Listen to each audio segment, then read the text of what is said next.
Picture this, a glittering era of unprecedented American wealth, when colossal fortunes built on steel and railways sent ambitious young women across the Atlantic in search of royal titles. These Gilded Age heiresses arrived in Europe with dowries larger than some national treasuries, carrying dreams of becoming princesses and duchesses. They stepped into magnificent palaces expecting fairy tale endings, only to discover that behind the gilded doors awaited men who would systematically destroy everything they touched, including themselves. Today, we're pulling back the velvet curtains on history's most spectacular cases of self-destruction, exploring the leading men who had it all and chose to burn it all down. What drives a man to sabotage his own legacy when he's holding a winning hand? These weren't ordinary failures or simple misfortunes. These were acts of spectacular self-immolation performed by men who stood at the pinnacle of society. They possessed ancient titles, enormous wealth through marriage, and social standing that others could only dream of attaining. Yet time and again, through affairs that shocked nations, financial recklessness that beggared dynasties, or political missteps that toppled thrones, these men became architects of their own ruin. Their stories reveal a fascinating pattern of destructive behavior that transcends centuries and speaks to something deeply human about our relationship with power, privilege, and self-worth.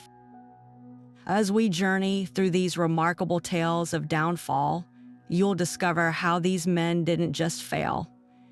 They failed spectacularly, creatively, and often with what seems like deliberate intention. Their stories are more than historical footnotes. They're masterclasses in how to torpedo a golden future. We'll explore what these patterns tell us about human nature, why some people seem compelled to destroy what they've built, and what lessons we can draw about ambition, legacy, and the strange psychology of self-sabotage. This isn't just history. It's a mirror reflecting the ways we all sometimes stand in our own way, though hopefully with less dramatic consequences. To understand the spectacular downfalls that followed, we first need to appreciate the unique economic and social pressure cooker these marriages were born from. The late 19th century in America saw the sudden, explosive creation of fortunes that dwarfed the old money of Europe. Think of names like Vanderbilt, Carnegie, and Astor, industrial titans who amassed wealth so vast it was almost abstract. But for all their financial power, these new money families found themselves locked out of the highest echelons of New York society, governed by an old guard that valued lineage over ledger books. Their daughters, raised in unparalleled luxury, were still considered nouveau rich and socially ineligible by the snobbish arbiters of the American elite. Across the Atlantic, the situation was precisely the reverse. Ancient aristocratic families living in crumbling castles and drafty palaces held titles that stretched back centuries. Dukes, princes, counts, but they were hemorrhaging money. Agricultural downturns, changing political landscapes, and the sheer cost of maintaining their ancestral homes had left them financially desperate. They had the one thing the American millionaires craved: social legitimacy. And the Americans had the one thing the aristocrats needed to survive: cold, hard cash. This created a perfect and profoundly cynical marketplace for matrimony. It was a transaction, pure and simple. A trade of a vast dowry for a glittering title, and it set the stage for some of history's most disastrous unions. These weren't marriages built on affection or shared interest. They were mergers between two different worlds, each viewing the other with a mixture of need and contempt. The stage was set for a clash of cultures, expectations, and ultimately, for the spectacular self-destruction of the men who thought they had brokered the deal of a lifetime. Into this world of transactional alliances stepped Prince Franz Joseph of Battenberg, a man who seemed to have drawn an exceptionally fortunate hand. He wasn't just any German prince. He was a member of a dynasty that had brilliantly navigated the complex web of European royalty, with his sister married to the Tsar of Russia and his family closely connected to the British throne. His marriage to Princess Anna of Montenegro, a formidable and intelligent woman from a rising Balkan royal house, was seen as a smart political move, solidifying ties in a volatile region. He was granted a prestigious command in the Montenegrin army, a clear path to influence and distinction. On paper, Franz Joseph was positioned for a lifetime of respect and authority. What followed, however, was a masterclass in how to systematically incinerate every single opportunity handed to you. The first cracks appeared not on the battlefield, but in the ballrooms and private chambers of Europe's elite. Franz Joseph possessed a seemingly insatiable appetite for romantic entanglements that were as reckless as they were numerous. He conducted his affairs with a stunning lack of discretion, flaunting his mistresses in social circles where his wife, Princess Anna, was also present. This wasn't just a personal betrayal. It was a profound diplomatic insult. In the highly codified world of royalty, a prince's behavior was a direct reflection of the crown he served. Every scandalous whisper about his infidelities undermined his position, eroded the respect of his fellow officers, and humiliated the Montenegrin court that had welcomed him. He transformed himself from a respected foreign prince into a source of gossip and ridicule, making a mockery of the very institution he was supposed to uphold. If his personal life was a slowly burning fuse, his approach to finances was a detonated bomb. Despite the comfortable position and allowances provided by his royal marriage, Franz Joseph spent money with a breathtaking audacity that far exceeded his means. He accumulated staggering debts through lavish spending on gambling, gifts for his companions, and maintaining a lifestyle of pure extravagance. These weren't private troubles. His creditors were often powerful bankers and nobles with direct connections to other royal courts. The spectacle of a prince, a representative of a royal family, being pursued for unpaid bills became a recurring embarrassment. It painted a picture of a man utterly devoid of self-control and basic fiscal responsibility, making him a liability that no government, including Montenegro's, could afford to associate with for long. The inevitable collapse was both total and humiliating. His serial scandals and financial chaos rendered him completely ineffective as a military commander and a diplomatic asset. The very courts that had once received him with honor now closed their doors, unwilling to risk their own reputations by association. Prince Franz Joseph of Battenberg, who had been handed a platform for greatness, ended his career not with a noble retirement, but in ignominious isolation. He became a permanent fixture on the periphery of high society, a cautionary tale whispered about at state dinners. A man who had been given a throne and chose to sell it for petty indulgences. His story is a stark reminder that in the gilded cage of royalty, the most dangerous predator is often one's own unchecked impulses. While Franz Joseph's downfall was spectacular, it was hardly unique in this gilded world of traded titles and cash. The same tragic script would play out just a few years later with a French nobleman whose name was synonymous with vintage champagne and ancient lineage, Count Charles de Polignac. If anyone was born to navigate the treacherous waters of European aristocracy, it was him. His family wasn't just old money, they were history book money, with a name etched into the very fabric of France's royal past. This inherent advantage made his marriage to the American heiress, May Goal. It seemed less like a desperate rescue mission and more like a strategic fusion of old world prestige and new world capital. The Goal fortune was staggering, rooted in immense New York City real estate holdings. May's dowry wasn't just a financial cushion.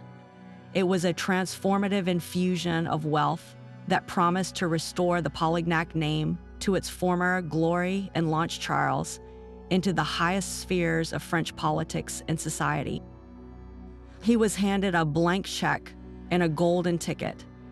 What he did with it remains a textbook example of how to gamble away a destiny. Charles didn't just have political aspirations. He was practically bred for them. In the wake of his marriage, doors that were once closed swung wide open. He had the funding to run for office, the social connections to build a powerful coalition, and the family name that commanded immediate respect. He wasn't starting from scratch. He was starting from the summit.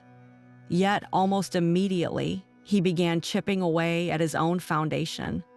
His method of self-destruction was a particular vice that has ruined more aristocrats than any revolution, an uncontrollable addiction to high-stakes gambling.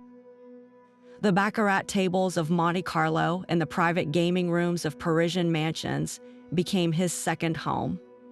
He wasn't a casual player. He was a compulsive one, wagering sums so vast that they quickly eclipsed even the immense income from his wife's fortune. These weren't debts quietly settled behind closed doors. In the tightly knit world of the European elite, news of his catastrophic losses spread like wildfire, turning him from a respected count into a marked financial risk. Creditors began to circle, and the very men whose support he needed for his political career now viewed him as unstable and unreliable. But Charles de Polignac's sabotage was a two-pronged attack. Beyond the financial recklessness, he engaged in a series of public scandals that demonstrated a profound disregard for the very society he sought to lead. He was frequently embroiled in volatile disputes with other nobles, often fueled by alcohol and a prickly sense of entitlement. These weren't gentlemanly disagreements. They were loud, messy affairs that played out in exclusive clubs and at society galas, generating delicious gossip for the press and horror among the old guard. Each outburst was another nail in the coffin of his political viability. How could a man who couldn't control his temper at a dinner party be trusted to navigate the complex diplomatic corridors of the Third Republic? The aristocracy operates on a currency of reputation, and Charles was spending his like it was limitless. The final result was as decisive as it was humiliating. The political career that seemed so inevitable never materialized. The doors that had once opened for him now slammed shut. He became persona non grata, a person not welcome in the circles that mattered most. The ancient and revered name of Polignac became synonymous with disgrace and financial irresponsibility. he was reduced to a permanent resident of society's sidelines, a man who occasionally appeared at events but was never again taken seriously. He had been given every conceivable advantage: a famous name, a vast fortune, and a clear path to power. In return, he chose the fleeting thrill of the dice roll and the satisfaction of a petty squabble, trading a legacy for a laugh and ensuring his place in history not as a statesman, but as a stunning cautionary tale. Yet the most tragic aspect of André's story lies in the sheer magnitude of what he threw away. This was not a man who had merely married into wealth. He was a prince with a legitimate, earned career. He had successfully navigated the intricate world of international diplomacy on his own merit long before his marriage. The union with Elizabeth Sperry and her fortune wasn't his starting point. It was his launch pad, providing him with the financial security to operate without worry and the social capital to ascend to the highest echelons of the diplomatic corps. He was poised to become a true statesman, a respected voice representing French interests on the world stage, a man who could have shaped events. Instead, he chose the temporary solace of a bottle over the permanence of a legacy. His resignation from the Foreign Service was the final, quiet act in a long, loud drama of self-destruction. Prince André Poniatowski retired from public life, becoming a ghost at the very parties he once enlivened, a living reminder that no amount of innate advantage or acquired fortune is a match for an inner demon that refuses to be silenced. While the previous tales of ruin unfolded in drawing rooms and casinos, the story of Duke Wilhelm of Urach presents an even grander stage for self-sabotage, the very making of a king. Wilhelm wasn't just another nobleman seeking to top up his coffers.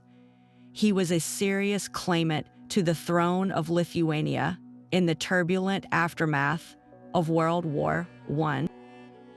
As the newly independent nation sought a monarch to guide it, Wilhelm emerged as a top contender.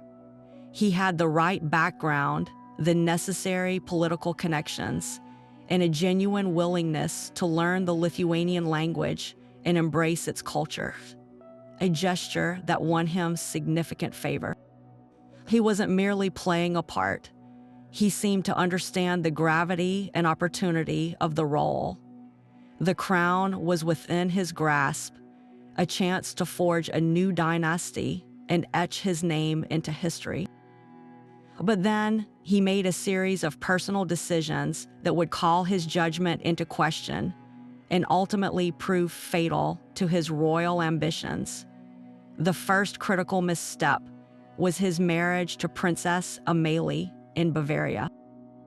On the surface, this was a brilliant match, uniting two powerful German Catholic royal families. But politically, it was a disaster. Lithuania was caught in a vicious tug of war between German and Russian influence, and the nation's fledgling government was desperate to assert its independence from both. By marrying a German princess from the deeply conservative House of Wittelsbach, Wilhelm essentially wrapped himself in a German flag. He transformed his public image from that of a potential Lithuanian patriot to a glaring symbol of German expansionism. It was a move that demonstrated a profound, almost willful, blindness to the delicate political realities of the moment. The Lithuanian council debating his candidacy now had to answer a damning question. How could they appoint a king whose closest ally and wife represented the very imperial power they were trying to distance themselves from? If the marriage damaged his credibility, what followed annihilated it. Despite the immense wealth of his own family and that of his new wife, Duke Wilhelm became entangled in a series of sensational financial scandals. He was accused of leveraging his royal status to secure massive loans under dubious pretenses, and rumors swirled of reckless investments and unpaid debts to prominent European bankers. For a man hoping to be entrusted with the treasury of a fragile new nation, this was an unforgivable liability. Political opponents and skeptical journalists painted him as financially irresponsible and morally untrustworthy, a man who saw a crown not as a duty, but as a solution to his own fiscal carelessness. The whispers grew into a roar, and the Lithuanian parliament, already nervous about his German ties, now had concrete evidence of his poor judgment. The final blow was the complete evaporation of his crucial support. The German government, which had initially backed his candidacy, began to withdraw its support as his personal scandals overshadowed his political utility. More importantly, the influential Lithuanian nationalists, who had once seen him as a viable compromise candidate, now turned away in embarrassment and alarm. They could not risk the stability of their hard-won nation on a man whose personal life was a ticking time bomb of scandal and debt. In the end, the throne of Lithuania went to someone else, and the kingdom itself was short-lived. Duke Wilhelm of Urach returned to Germany, his name forever attached to one of history's great what-if stories. He had been offered a chance not just to wear a crown, but to build a nation, and he fumbled it spectacularly, not through a single catastrophic error, but through a relentless accumulation of poor choices that revealed a fundamental lack of the sober judgment and impeccable character required of a king. Yet even the spectacular flameouts of Wilhelm and Poniatowski pale in comparison to the glittering, garish self-immolation of Count Bony de Castellane, a man who treated his privileged life as a canvas for his own destruction. If ever there was a character born for the Gilded Age, it was Bony. He wasn't just an aristocrat. He was a performance artist of aristocracy, a man who understood his role was to be dazzling, extravagant, and utterly unforgettable. His marriage to Anna Good, the daughter of the infamous railroad robber Baron J. Good, was the ultimate coup. He wasn't just acquiring wealth, he was acquiring a stage, and he proceeded to spend her fortune with a creative audacity that stunned 2 continents. He built the legendary Palais Rose on the Avenue Foch in Paris, a pink marble monstrosity modeled after the Grand Trianon at Versailles, complete with its own private theater and gardens designed for parties so lavish they became the stuff of instant legend. He didn't just host dinners. He staged mythological feasts where guests were served by costumed performers and ate from solid gold plates. For a brief, shining moment, Bony was the undisputed king of Parisian society, a man who had seemingly achieved everything he ever wanted by turning money into a breathtaking spectacle. But Bony's spending wasn't merely extravagant. It was pathological, a compulsion that knew no limits and acknowledged no consequences. He drained Anna's immense inheritance with the speed of a man trying to set a record, purchasing entire art collections on a whim, commissioning countless portraits of himself, and funding the political campaigns of his friends simply for the entertainment value. He wasn't investing, he was performing, and the performance was funded entirely by his wife's fortune, a fact he seemed to forget entirely. Every check he wrote was another brick torn from the foundation of his marriage and his reputation. The man who had been celebrated for his style began to be whispered about as a reckless fool, a parasite in a tailored suit who was bleeding the good dynasty dry. The very society that had adored his parties started to view him with a mixture of awe and horror, recognizing that his brilliance was really a form of madness. The true masterpiece of his self-sabotage, however, was not his spending, but the humiliating, deeply personal war he launched against Anna herself. When she finally filed for divorce, exhausted by his infidelities and financial insanity, Boney did not retreat quietly. Instead, he chose to fight her in the most public and salacious way imaginable.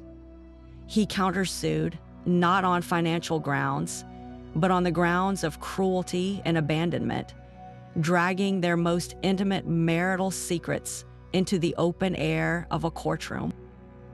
He provided newspapers with a daily feast of scandal, detailing alleged private grievances with a theatrical flair that made him the laughingstock of Paris. Ensuing the source of his wealth, he committed the ultimate social sin. He traded dignity for drama. He transformed himself from a tragic figure of excess into a vindictive and petty spectacle, proving to the world that his love for performance far outweighed any sense of self-preservation or honor. The outcome was total social annihilation. The divorce was granted, and Boney was left with nothing but a modest allowance and a reputation in tatters. The doors of the finest homes, which had once swung open at his approach, were now permanently closed. The Palais Rose was sold, his art collections auctioned, and his name became synonymous with catastrophic failure and poor taste.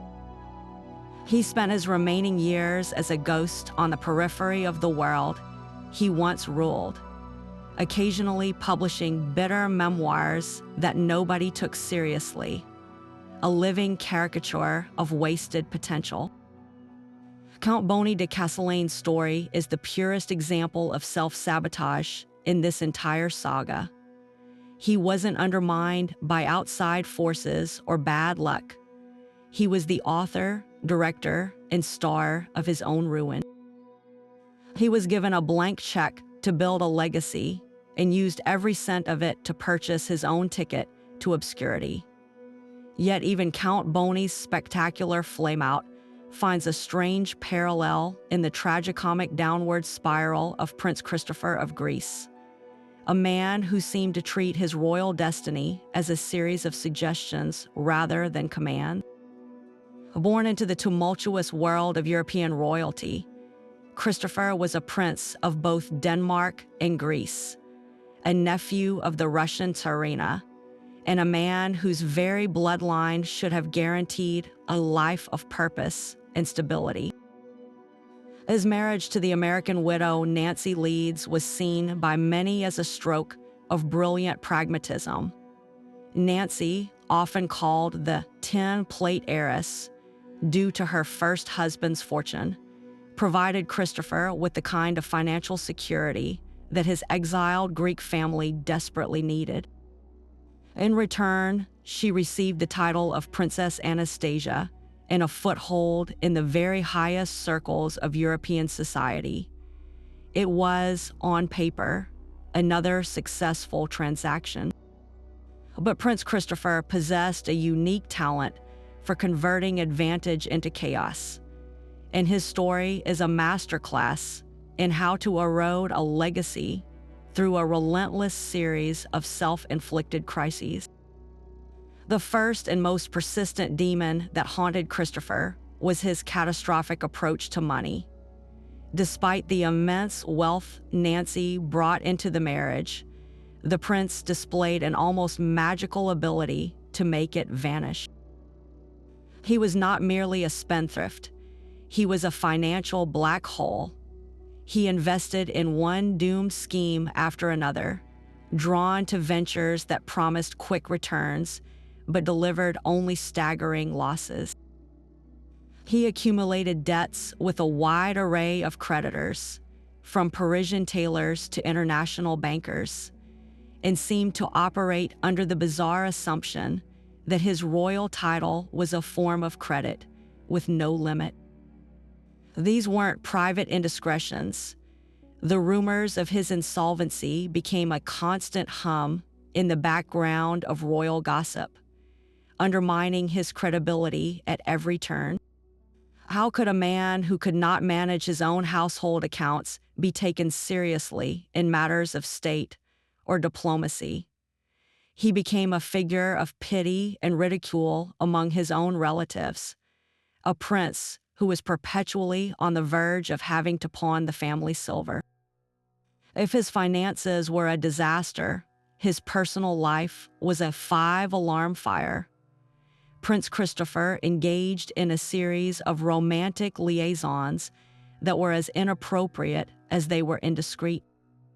He carried on very public affairs with married women from prominent families, flaunting these relationships in the same social circles where he and his wife were expected to maintain a dignified front. Each whispered rumor and each sighting at a discreet hotel further chipped away at the respect he was accorded. In the rigid hierarchy of early 20th century royalty, behavior was a currency, and Christopher was bankrupting himself with every scandal. He transformed his role from that of a respected royal prince into a tabloid fixture, a source of endless amusement and embarrassment for a continent still deeply concerned with propriety. The most direct and damaging consequence of this behavior was the total sabotage of his military career. Given his position, a high-ranking role in the Greek army was his birthright, a path to honor and genuine influence, especially as Greece navigated the turbulent years of the Balkan Wars and beyond.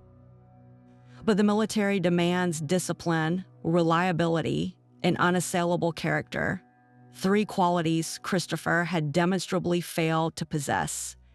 His commanding officers could not trust a man who might be distracted by a romantic scandal or suddenly called away to appease an angry creditor. His financial irresponsibility alone made him a security risk. A man that deeply in debt is a man vulnerable to blackmail or coercion. One by one, the opportunities for meaningful command were withdrawn. He was given honorary titles and vague postings, effectively sidelined and put out to pasture. The military career that should have defined his life's work was slowly strangled by the relentless weight of his own poor choices. In the end, Prince Christopher of Greece became a permanent resident of the royal world's periphery, a man who was always present at family functions, but never truly entrusted with anything of importance. He was the prince who had been given every tool for success, a famous name, a wealthy wife, and a clear path to purpose, and who seemed determined to dull every single one. His life stands as a poignant reminder that a title alone cannot confer gravitas, and that the deepest forms of sabotage do not come from external enemies, but from an internal refusal to rise to the occasion one has been given. Among this gallery of men who engineered their own ruin, the Marquis de Breteuil stands out not for a single explosive act, but for a slow, meticulous unraveling of a career that seemed destined for the highest echelons of French power. Henry Charles Joseph Le Tonnelier de Breteuil was no mere fortune hunter. He was a respected diplomat from one of France's oldest families, a man with a sharp intellect and the political connections to become a true statesman. His marriage to the American heiress Margaret Rutherford was the final piece of the puzzle. Margaret, known as Daisy, brought not just the Rutherford fortune, but also a sharp wit and profound cultural sophistication that perfectly complemented his aristocratic standing. Together, they were a power couple, hosting salons attended by the intellectual and political elite of Paris. The Marquis had it all: the pedigree, the financial backing, the intellectual respect, and a clear path to becoming an ambassador or even a foreign minister. Yet, he would systematically dismantle this promising future through two interconnected vices: an all-consuming addiction to gambling and a fatal attraction to high-stakes financial schemes. The first thread to fray was his reliance on the baccarat table as a solution to his financial aspirations. Unlike the reckless Charles de Polignac, de Bretuel's gambling was not merely a compulsion. It was a calculated and ultimately flawed strategy. He saw the high-stakes rooms of Monte Carlo and the private clubs of Paris not as places of entertainment, but as potential gold mines.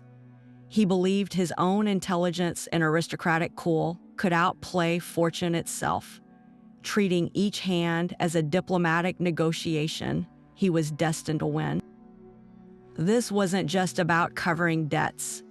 It was about multiplying his wife's fortune to achieve a level of financial independence that would make him untouchable in politics. The result, of course, was the opposite. The losses mounted into staggering sums, creating a constant, draining financial pressure that demanded ever riskier solutions. This desperation for capital is what made him so tragically vulnerable to the siren song of the next great scandal. That siren song was the Panama Canal affair, one of the most explosive financial and political corruptions of the 19th century. The Compagnie Universelle du Canal Interoceanique was a massive French effort to build a canal in Panama, a project plagued by engineering disasters, disease, and rampant financial mismanagement. As the company teetered on collapse, its directors desperately sought a massive government bailout.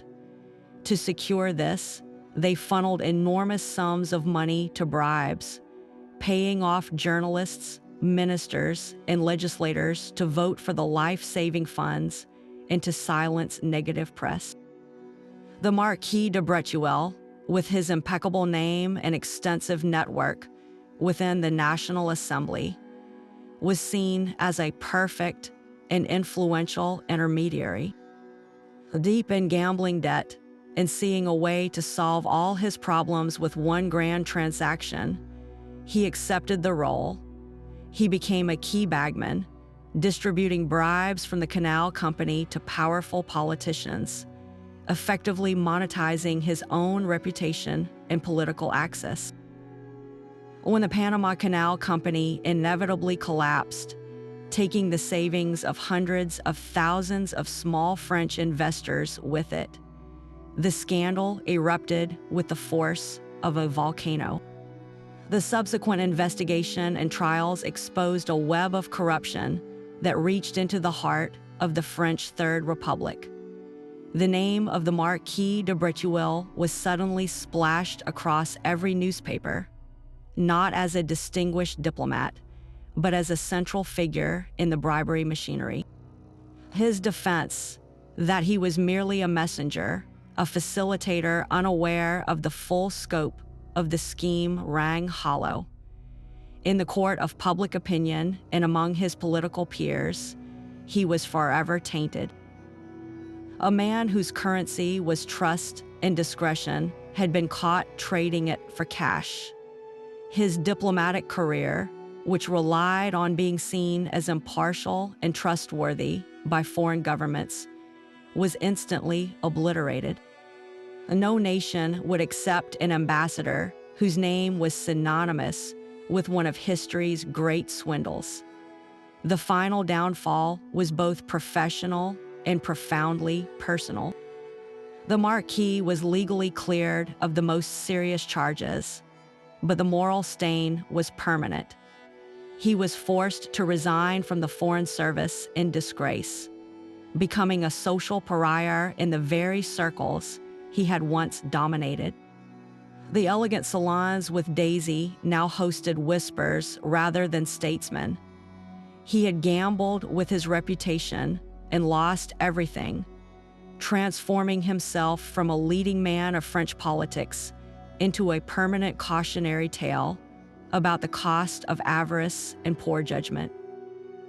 His story is a unique blend of the personal and the political, demonstrating how a private weakness for gambling can create a desperation that leads to catastrophic public failure, destroying not just a fortune, but an entire legacy.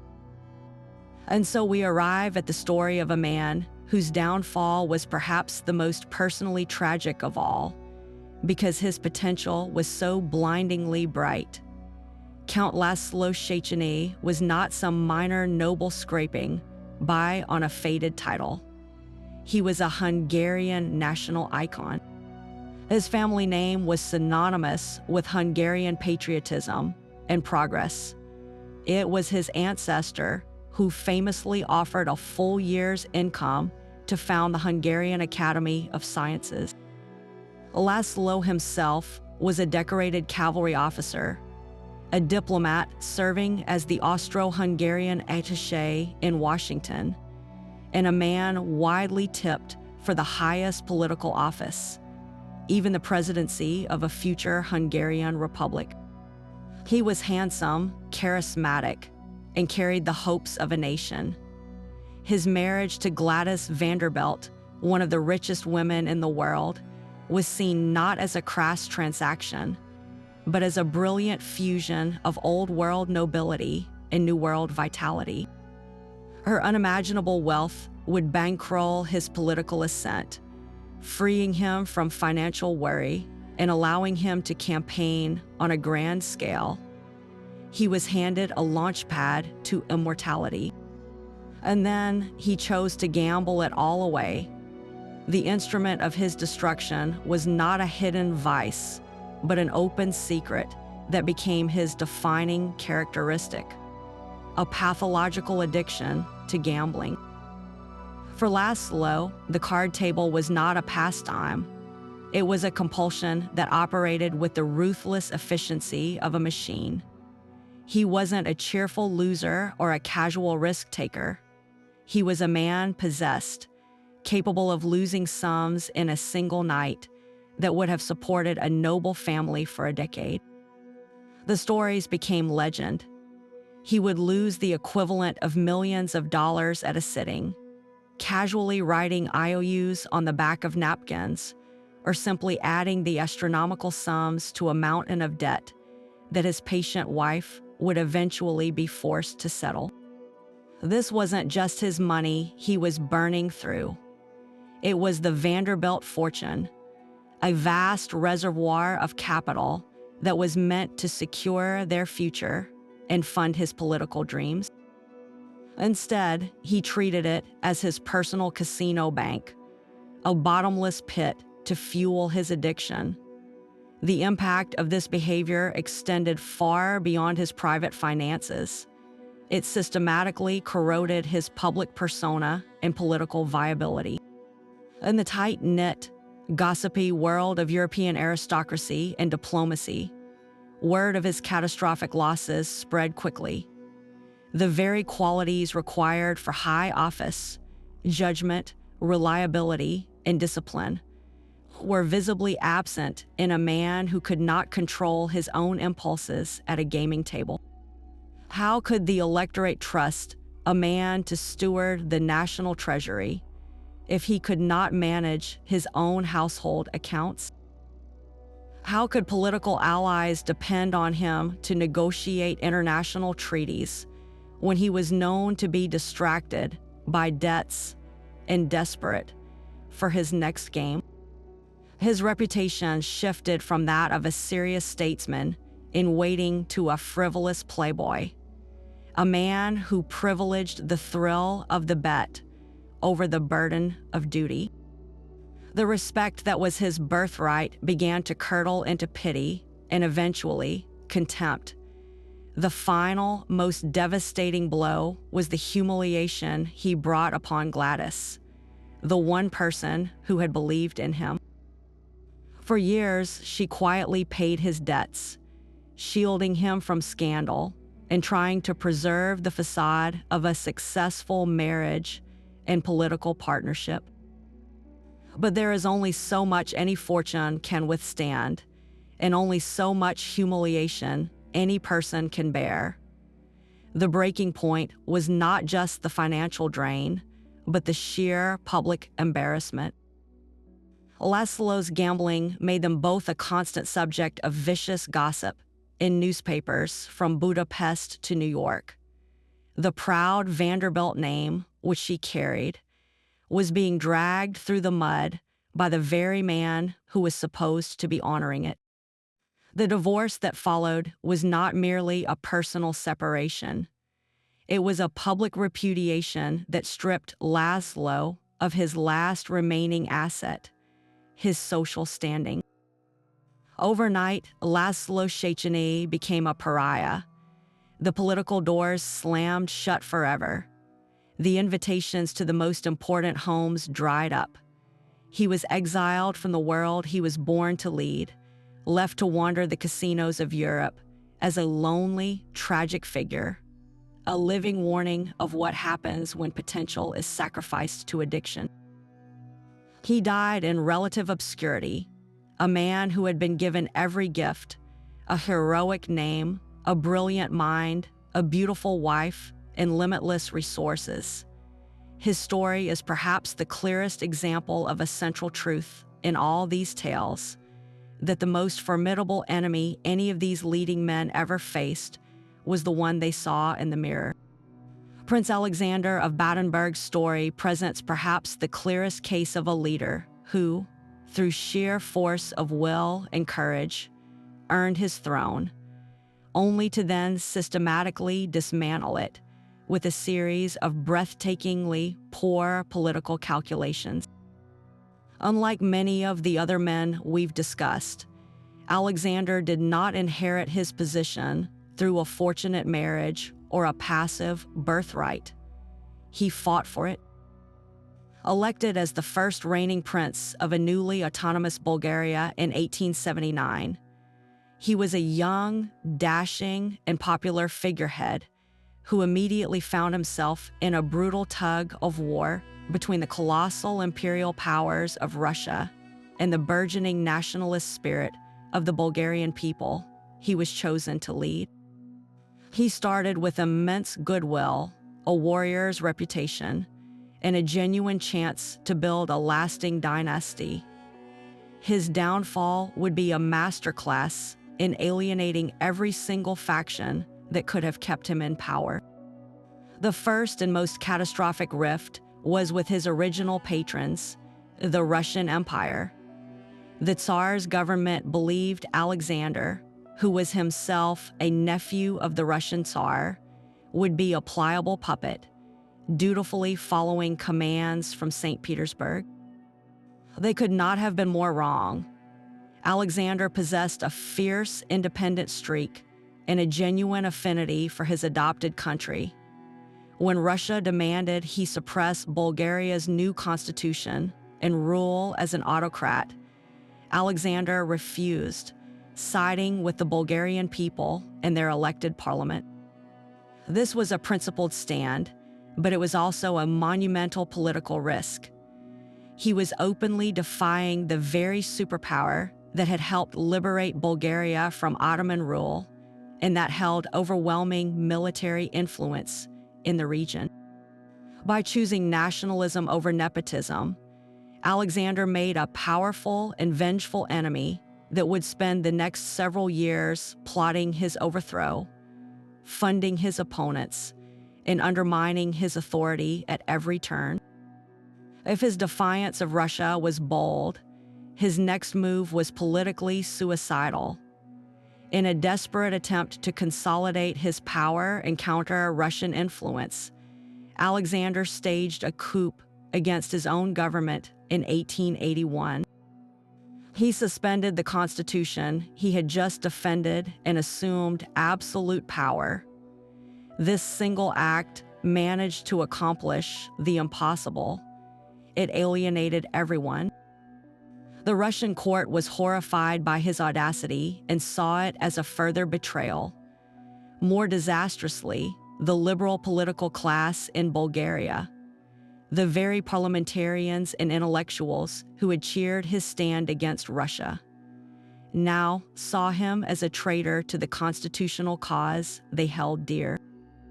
He had successfully turned both his allies and his adversaries against him, isolating himself completely. He was now a prince with no powerful friends, ruling a fractured nation whose trust he had shattered. Just as he was attempting to navigate this self-made political disaster, Alexander made the personal decision that would ultimately cost him his crown. He fell in love with Johanna Leusinger, a beautiful and talented Austrian actress. In the rigid world of European royalty, this was not just a scandal. It was a direct threat to the state. A royal marriage was never a private affair. It was a crucial tool of diplomacy, a means of securing alliances and ensuring the legitimacy of a bloodline. For the ruler of a fragile new nation like Bulgaria, marrying a commoner, a morganatic marriage was utterly unthinkable. His advisors, what few he had left, begged him to reconsider. They warned that such a union would be seen as a profound insult to every royal house in Europe, destroying his credibility and any chance of securing foreign support. It would also provide the perfect pretext for his enemies, both foreign and domestic, to finally move against him. Alexander, blinded by love or perhaps simply exhausted by political strife, ignored every warning. He married Johanna in secret in 1889. The reaction was instantaneous and merciless. The Russian government expressed its deep disappointment. The Bulgarian political elite, already wary of his erratic rule, saw it as the final proof of his unsuitability to lead. The marriage provided the perfect excuse for a cabal of pro-Russian army officers to stage a coup. He was kidnapped in his own palace, forced to sign an abdication at gunpoint, and unceremoniously expelled from the country he had once been hailed for liberating. His military career, once so promising, was over.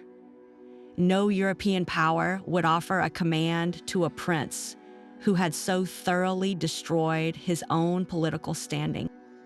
Alexander of Battenberg lived out his remaining years in quiet exile, a man who had won a kingdom through courage and lost it through a tragic combination of political misjudgment and a single defining romantic miscalculation. Yet the ultimate tragedy of these royal downfalls is that they were not confined to the loss of status or wealth, but often culminated in the most final of consequences. In the glittering, oppressive world of the Russian imperial court, few figures embodied the convergence of personal indulgence and political doom more completely than Grand Duke Sergei Mikhailovich.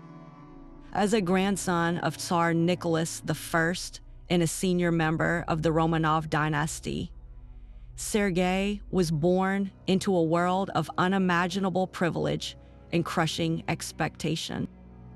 His path was preordained: a high-ranking military command, a politically advantageous marriage, and a lifetime of influence at the very heart of the world's most powerful autocracy. He was given command of the Russian artillery, a position of critical importance that placed the empire's defensive might squarely in his hands. But Sergei's story is a stark lesson in how a single, all-consuming personal attachment can blind a man to his duties, corrupt his judgment, and ultimately lead him to the edge of a mass grave. That attachment was the legendary ballerina Mathilda Kaya, the brightest star of the Imperial Mariinsky Theater. Their relationship was the scandal of the age, not merely because of its longevity, but because of its sheer public visibility. In a court governed by stifling protocol and orthodox piety, Sergei flaunted his devotion to Mathilda with an astonishing lack of discretion. He was not a discreet patron. He was her very public champion, her financier, and her most powerful advocate. He provided her with a magnificent mansion in St. Petersburg, a tangible symbol of their bond that stood as a permanent affront to court conservatives. He leveraged his immense influence to secure her starring roles, often intervening in the artistic decisions of the theater to ensure her primacy. This was more than a romantic affair. It was a full-time occupation that increasingly pulled his focus away from the enormous responsibilities of his military post. While he was preoccupied with the politics of the ballet, the readiness of the Russian army, and particularly his artillery corps, began to suffer from neglect and a lack of decisive leadership. The financial dimension of this relationship was perhaps the most personally and professionally damaging. Mathilda Kaya lived with a lavishness that rivaled the Grand Duchesses, and Sergei footed the bill. He drained his substantial personal fortune to sustain her extravagant lifestyle, a spending spree that included not just the famous mansion, but jewels, dresses, and a constant whirl of entertainments. When his own funds proved insufficient, he began to dip into state resources allocated for his military command. This wasn't simple embezzlement. It was a subtle, corrosive form of corruption where the lines between personal and public finance became dangerously blurred. Funds that should have been spent on new artillery pieces, training exercises, or soldier welfare were instead funneled into maintaining a ballerina's paradise. This financial impropriety did not go unnoticed. It bred deep resentment among his junior officers, who saw their budgets cut while their commander's mistress lived in opulence, and it provided powerful enemies at court with the perfect ammunition to undermine his authority and question his fitness to command. When the storm of the Russian Revolution finally broke in 1917, Sergei's carefully constructed world of privilege and passion evaporated overnight. Stripped of his title and position, he was just another Romanov targeted by the rising Bolshevik fury. His close association with the disgraced old regime, and particularly the perception of him as a corrupt, decadent aristocrat who had pilfered the military for personal pleasure, made him a marked man. He was arrested and ultimately exiled to the Ural Mountains along with other members of the imperial family. There was no trial, no reckoning for his military failures, only revolutionary justice. In the summer of 1918, Grand Duke Sergei Mikhailovich was marched into a forest outside Alapeyevsk and executed by Bolshevik guards, his body thrown into an abandoned mine shaft. His story is a grim finale to our exploration of self-sabotage, a haunting reminder that the consequences of poor judgment, especially for those in power, can extend far beyond social exile and ultimately demand the ultimate price. Yet even the public humiliation of financial scandal paled in comparison to the catastrophic error in judgment that would ultimately define his legacy. As Europe began its fatal march toward the First World War, Prince Friedrich saw an opportunity in the burgeoning arms industry, a chance to leverage his royal connections for immense profit. Using his diplomatic credentials and his position within the German aristocracy, he positioned himself as a middleman for arms manufacturers, brokering deals for artillery and munitions with various nations. This in itself was a gross violation of diplomatic ethics, but Friedrich took it a step further into outright treachery. Evidence emerged that he was involved in selling German artillery secrets to foreign powers, a breathtaking act of espionage that directly compromised his own nation's military security. When these dealings were exposed by an investigative journalist, the resulting scandal exploded across international headlines. The prince wasn't just accused of greed. He was charged with betraying the fatherland, whose interests he was sworn to represent. The German government, utterly humiliated, had no choice but to permanently revoke his diplomatic passport and exile him from all official service. He had monetized his birthright and his position, trading national security for personal enrichment in what became one of the most sensational falls from grace in pre-war Europe.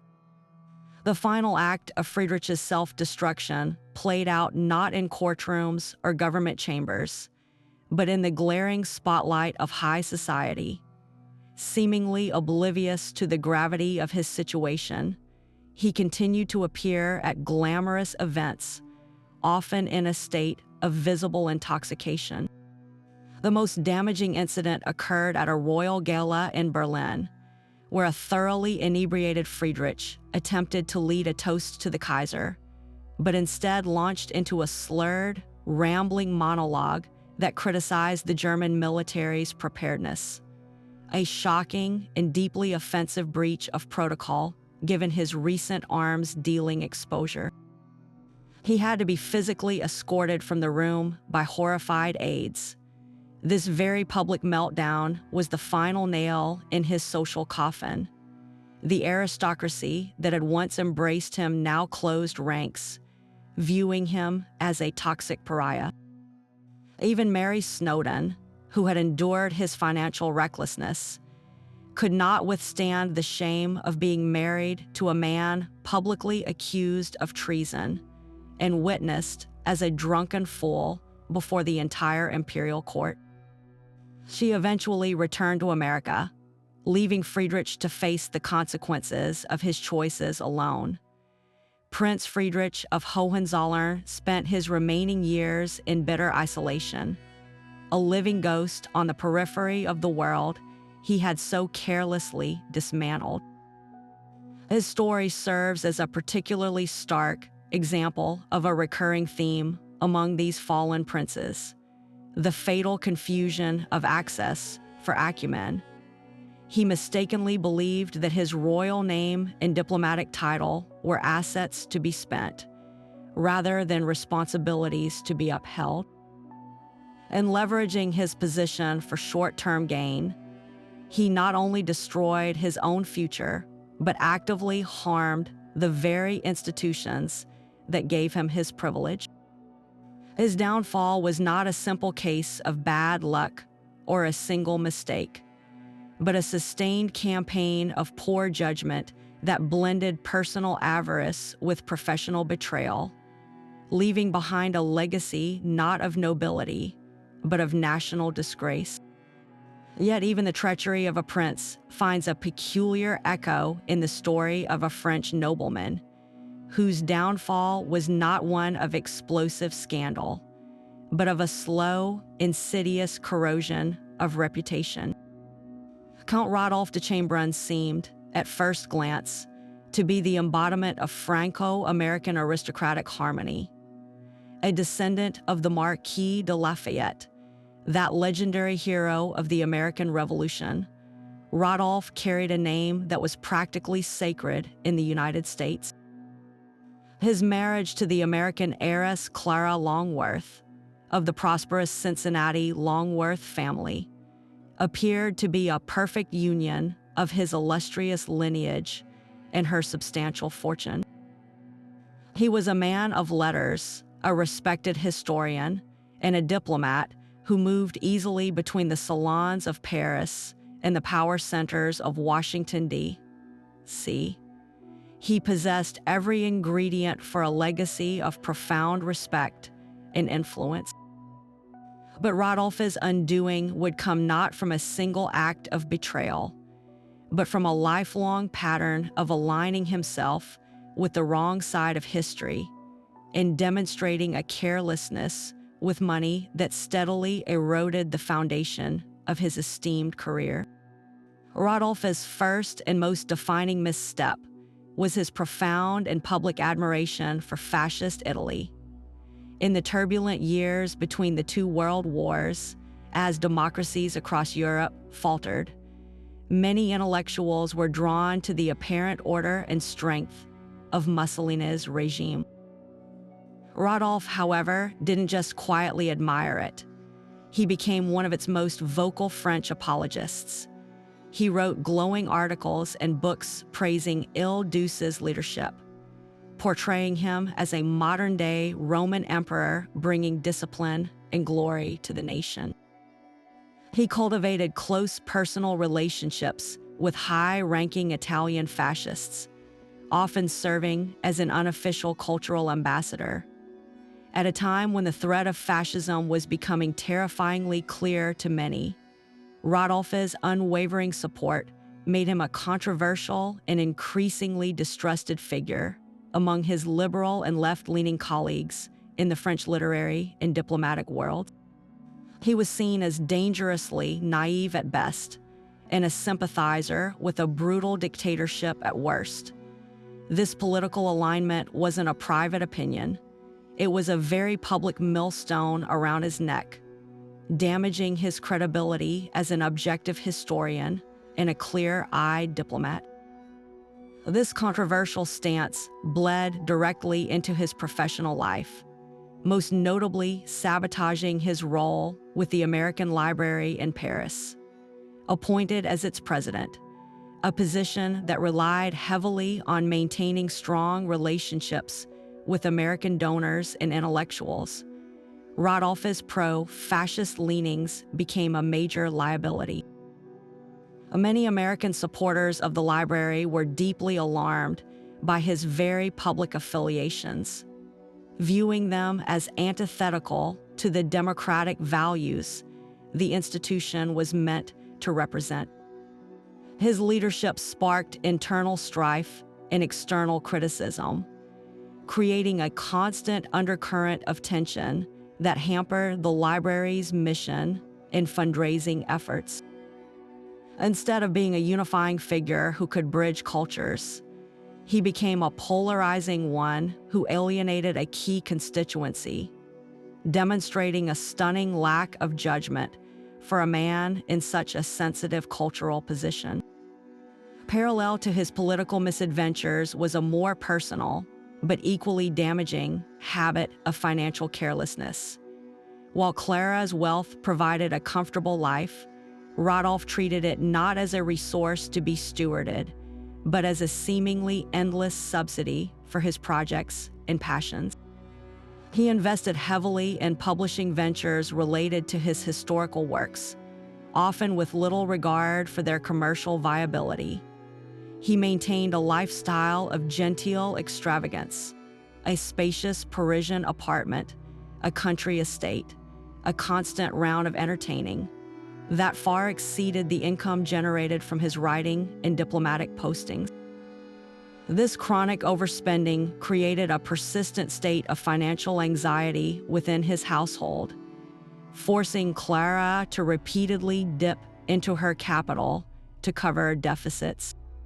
This pattern slowly drained the very fortune that was meant to provide them with lasting security and independence, transforming a marriage that began as a partnership into a financial rescue operation. The ultimate culmination of his poor judgment was his conduct during the darkest hours of French history, the Nazi occupation of World War II. While he did not collaborate with the Germans in the overt, treasonous manner of some, Rodolphe chose a path of accommodation and compromise that many of his countrymen would later view as dishonorable. He continued to move within high society circles that included German officials, believing he could maintain a degree of French cultural autonomy through dialogue. To the French resistance and to the Allies, however, this behavior looked like fraternization with the enemy. It was a fatal error for his reputation. In the stark, morally binary world of occupied Europe, there were heroes in the resistance and there were collaborators. Rodolphe de Chambrun, with his complicated dance of semi-cooperation, fell into a gray area that post-war France had no patience for. He was perceived as a man who had prioritized his own access and comfort over unwavering moral principle. When the war ended and France began the painful process of reckoning and purification, Rodolphe's name was tainted. He was sidelined, stripped of any meaningful diplomatic or official roles. The man who had once dined with presidents and written histories was now a relic of a discredited past, viewed with suspicion and disdain. His literary works, once celebrated, were re-evaluated through the lens of his political sympathies and found wanting. Count Rodolphe de Chambrun faded into obscurity, his potential for a truly great legacy squandered not in a single dramatic explosion, but through a lifetime of small, consistent choices that revealed a flawed character. A man who could read history brilliantly, but who failed utterly to understand the moment he was living in. And so we arrive at a story that is perhaps the most poignant of all, precisely because the man in question did almost everything right, yet still fell victim to the very prejudices he had spent a lifetime overcoming. Prince Louis of Battenberg was the very model of a modern naval officer. Born into a minor German noble family, he had naturalized as a British subject in his teens and dedicated his entire life to the service of the Royal Navy, rising through the ranks not through privilege, but through sheer competence, innovation, and dedication. He was a brilliant tactician, a respected commander, and a forward-thinking administrator who championed the modernization of the British fleet, including the critical transition from coal to oil power. His reputation was so sterling that in 1912, he was appointed First Sea Lord, the professional head of the Royal Navy, the highest position a naval officer could achieve. He stood at the absolute pinnacle of his profession, trusted to guide the world's most powerful navy at a time of unprecedented global tension. And yet, within just a few months of the outbreak of the First World War, this immensely capable leader was forced to resign in disgrace, his career destroyed not by failure, but by a surname that suddenly sounded like a threat. The instrument of his downfall was a wave of public hysteria and press-driven xenophobia that swept across Britain as the nation went to war with Germany and the Austro-Hungarian Empire. Almost overnight, anything and anyone with German connections became suspect. Shop windows were smashed, Dachshunds were attacked in the streets, and families with German-sounding names were harassed. This rampant paranoia did not stop at the water's edge. It flooded directly into the halls of the Admiralty and onto the pages of the country's most influential newspapers. Prince Louis, despite having renounced his German titles, served Britain for over 40 years and married a granddaughter of Queen Victoria, became a perfect target. His very name, Battenberg, was a constant visible reminder of his Germanic origins. The press, led by figures like the powerful newspaper Baron Lord Northcliffe, began a vicious campaign against him, openly questioning the loyalty of the man commanding the British fleet. Cartoons depicted him as a secret agent, and articles insinuated he was deliberately hindering the naval war effort. The fact that his son, Prince Louis Mountbatten, was serving on the front lines, and that his nephew was the First Lord of the Admiralty, meant nothing in the face of this manufactured outrage. The cruel irony was that Prince Louis was being attacked for his greatest strength, his efficiency. In the first months of the war, he performed his duties with his usual formidable skill. The Navy was successfully mobilized. The Grand Fleet was deployed to its war station at Scapa Flow, and the crucial task of transporting the British Expeditionary Force to France was carried out without the loss of a single soldier. These were monumental logistical achievements, but in the toxic atmosphere of the time, his successes were either ignored or twisted into evidence of something sinister. When minor naval setbacks occurred, as they inevitably do in war, they were immediately and publicly blamed on his divided loyalties. The pressure became unbearable, not just for him, but for the entire government. Politicians who knew he was the best man for the job began to waver, fearing the public relations disaster more than they valued military effectiveness. Faced with an impossible situation, Prince Louis made the most devastating decision of his life: to protect the Royal Navy from the scandal that was consuming it, and to spare his political superior, Winston Churchill, from further political damage. He voluntarily resigned his post in October 1914. It was an act of supreme self-sacrifice for an institution he loved. In his resignation letter, he stated that his continued presence as First Sea Lord was sewn into a question of my persona, a heartbreaking acknowledgement that his very identity had become a liability. His departure was a catastrophic self-inflicted wound on the British war effort. He was replaced by the elderly and less capable Admiral Fisher, whose erratic leadership and bitter feud with Churchill would soon contribute directly to the disastrous Gallipoli campaign. Prince Louis of Battenberg's story is a unique and tragic form of self-sabotage, because the sabotage was ultimately committed by the nation he served against itself. He did not gamble away his fortune or embarrass himself with scandalous affairs. He was simply on the wrong side of history's mood.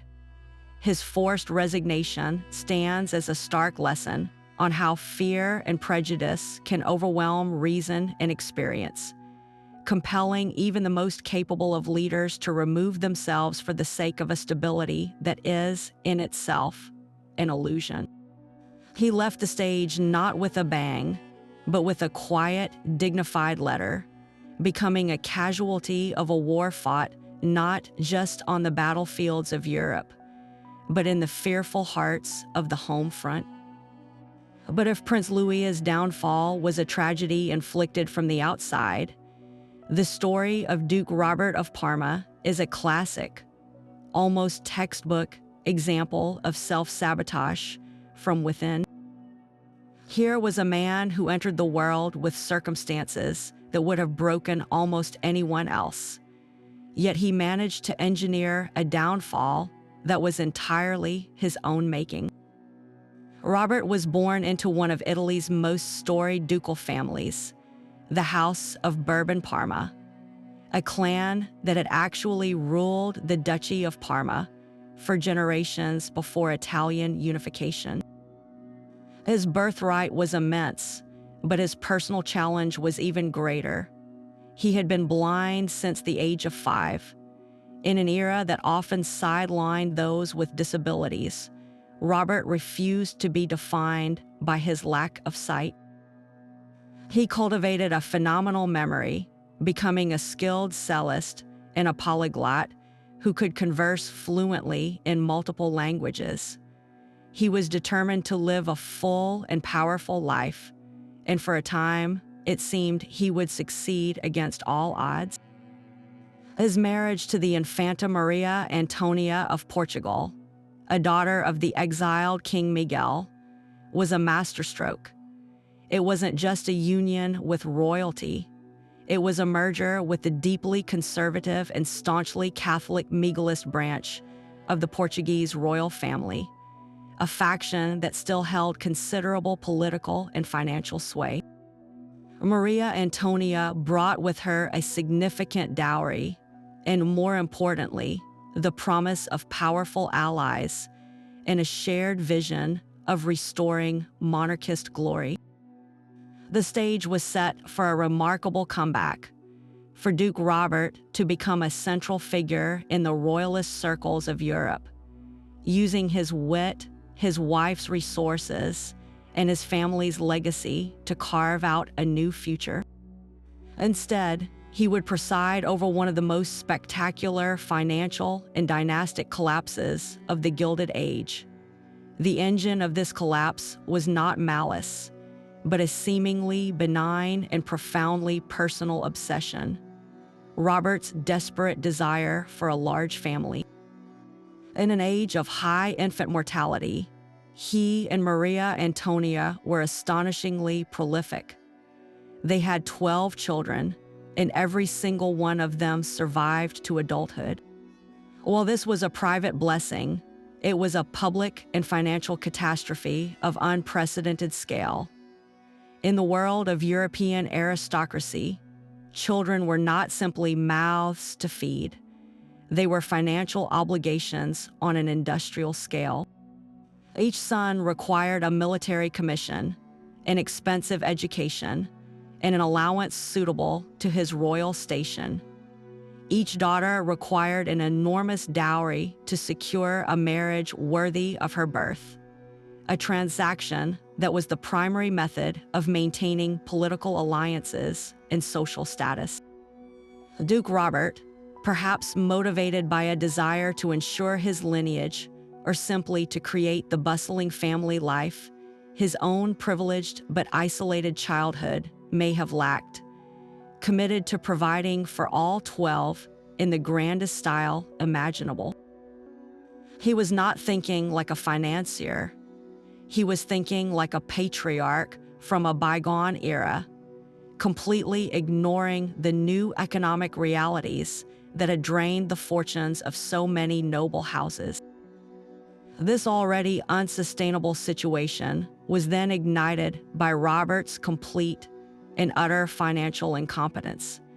He treated the substantial income from the Parma estates and his wife's fortune as if it were an inexhaustible fountain. He maintained not one, but several palatial residences, staffed with enormous retinues of servants. His household was run with a level of opulence that would have made a Medici blush, with lavish parties, constant entertaining, and a refusal to cut any corner that might imply a diminished status. He invested not in sensible industrial stocks or bonds, but in ludicrously romantic and doomed schemes to reclaim lost family lands or restore deposed monarchs. He was, in essence, playing a real-life game of thrones with play money, and the bills were coming due. Creditors began to circle, their patience wearing thin with a duke who believed his title was a substitute for solvency. The very name of Bourbon Parma, once a marker of reliability, began to smell of debt and desperation in the private banks of Europe. The final, most humiliating chapter was the fire sale of his very heritage. To stave off complete bankruptcy and provide dowries for his countless daughters, Robert was forced to do the unthinkable. he began selling off the family's crown jewels and heirlooms. These weren't just assets. They were the tangible symbols of his dynasty's history and power. Paintings by old masters, priceless jewelry collected over centuries, and even historical documents were quietly put on the market. The European press had a field day, reporting on these sales with a mixture of pity and scorn. The image of the blind duke, once admired for his overcoming adversity, was now transformed into a figure of pathos, a man so unable to manage his affairs that he was hawking his birthright to pay the grocer. This very public dissipation of the family's wealth had a direct and devastating political consequence. Without the financial muscle to back it up, the Bourbon Parma claim to any kind of political influence, whether in Italy or in the murky world of exiled Portuguese royal politics, evaporated. A political movement runs on money as much as ideology, and Robert had bankrupted both. In the end, Duke Robert of Parma died, leaving his 12 children a legacy of empty titles and mountains of debt. The once mighty house of Bourbon Parma was reduced to a shell of its former self, its members forced to rely on the charity of richer relatives and to marry for money rather than status, forever diminishing their standing. His story is a particularly sad variant of the self-destruction theme, because his fatal flaw wasn't cruelty or treachery, but a kind of misguided, overwhelming generosity and a total disconnect from reality. He loved his family so intensely that he spent them into oblivion. He wanted to give his children everything, and in doing so, he ensured they would have nothing. But perhaps no story better encapsulates the sheer, almost theatrical variety of self-destruction than that of Prince Philip of Saxe-Coburg and Gotha, a man whose downfall was a perfect storm of financial greed, political meddling, and breathtaking personal arrogance. On the surface, Philip seemed to have secured an unassailable position. His marriage to Princess Louise, the beloved only daughter of King Leopold II of Belgium, was a masterstroke. He wasn't just marrying into royalty. He was marrying into one of the newest but wealthiest royal families in Europe, a dynasty whose coffers were overflowing with riches extracted from the Congo. This union brought him immense wealth, a prestigious title, and a high-ranking commission in the Belgian army. He was given command of the elite 1st Regiment of Guides, a cavalry unit reserved for the most trusted and capable officers. The path before him was one of honor, influence, and comfort. Yet, Philip seemed to view this privileged position not as a platform for service, but as a launching pad for a series of ventures so reckless they would make a seasoned gambler blush. His first and most fatal miscalculation was a profound misreading of the political landscape. As a German prince from the House of Saxe-Coburg, Philip maintained deep and enduring ties to the German imperial court, and most problematically, to the ambitious Emperor Wilhelm II. Instead of dedicating himself to his role as a Belgian commander and loyal subject of his new father-in-law, Philip began acting as a freelance diplomat, an unofficial agent for German interests. He used his privileged access to the Belgian king and his military command to gather information, which he then freely shared with his contacts in Berlin. He even went so far as to advocate within Belgian military circles for closer ties with Germany, a nation that many Belgians viewed with growing suspicion. This was more than just poor judgment. It was a fundamental violation of his oath of allegiance. He was a senior officer in the Belgian army, actively promoting the agenda of a foreign power. A breathtaking conflict of interest that demonstrated a shocking lack of loyalty and basic common sense. This political maneuvering was bad enough, but it was inextricably linked to his second fatal flaw, an insatiable appetite for get-rich, quick schemes. Prince Philip saw his royal connections as a commodity to be monetized. He became deeply involved in a series of shady financial ventures, most notably a scheme to sell outdated and overpriced German artillery to the Belgian government. He leveraged his military position and his relationship with the king to lobby for these deals, essentially acting as a commissioned salesman for German arms manufacturers while wearing a Belgian uniform. The potential for profit blinded him to the obvious ethical breaches. When the scheme was exposed, it created a firestorm of controversy. The Belgian press and parliament were outraged at the idea of a German prince, married to the king's daughter, using his influence to funnel state funds back to Germany. He was accused of corruption, treason, and putting personal enrichment above national security, transforming his public image from respected prince to a greedy and untrustworthy interloper. The final humiliating act was his dismissal from the army. The scandal became too immense to ignore, even for the powerful King Leopold. Facing pressure from his government and public outrage, the king was forced to strip his own son-in-law of his military command. Prince Philip was publicly cashiered, dismissed from the service in disgrace. This wasn't a quiet retirement. It was a formal and very public repudiation. The man who had been given command of the king's own elite guards was now deemed unworthy to wear the uniform. This professional annihilation was followed by a personal one.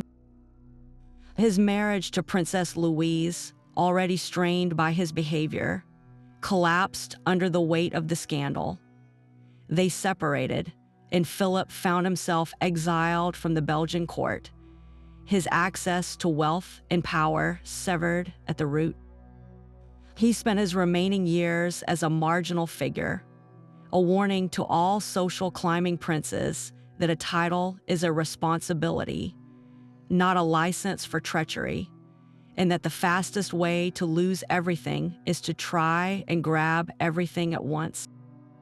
But if the previous stories were about men who destroyed their standing through personal vice or political misjudgment, the tale of Count Paul Vasily presents an entirely different kind of self-immolation, one carried out not in ballrooms or on battlefields, but on the printed page. In the 1880s, a mysterious author began publishing a series of books that sent shockwaves through the drawing rooms of Europe. Written in French and bearing the aristocratic Russian name Count Paul Vasily, these volumes, with titles like La Société de Berlin and La Société de Vienne, claimed to offer an insider's view of the most intimate lives, scandals, and secrets of continental royalty. They were not dry historical accounts. They were vivisections dripping with salacious detail, cruel wit, and devastatingly accurate gossip about the very people who ruled the continent. The books became instant, scandalous bestsellers, eagerly devoured by a public hungry for a glimpse behind the gilded curtain. Everyone who was anyone in high society was reading them, and everyone was desperately wondering two things. Who was this Count Paul Vasily, and how on earth did he know these things? The identity of the author became the greatest parlor game of the age. The name Paul Vasily was almost certainly a pseudonym, a thin veil for someone with direct, privileged access to the innermost circles of power. The writing displayed an intimate knowledge of palace layouts, private conversations, family grudges, and romantic liaisons that few outsiders could possibly possess. The logical conclusion was terrifying for Europe's elite. The traitor was one of their own. Suspicions flew in every direction. Was it a disgruntled diplomat, exacting revenge for a snub? A cash-poor aristocrat, selling secrets to the highest bidder? Perhaps a vengeful mistress, armed with a pen instead of a pistol? The constant whispered speculation created a climate of profound paranoia, where no one could trust their confidants. The very foundations of aristocratic society, built on discretion and a shared code of silence, were being publicly dynamited chapter by chapter, and the perpetrator was hiding in plain sight under a Russian alias. The genius and the cruelty of the books lay in their devastating blend of fact and malice. Vasily didn't just report on scandals. He framed them within a sweeping, cynical critique of an entire class in decline. He portrayed the European aristocracy as a collection of decadent, intellectually vacant, and morally bankrupt figures, obsessed with etiquette while engaging in the most sordid behavior. He named names, described affairs, mocked physical appearances, and detailed financial embarrassments with the precision of a surgeon. For the families exposed, the humiliation was absolute. They were being laughed at by the commoners who bought these books, and they were powerless to stop it.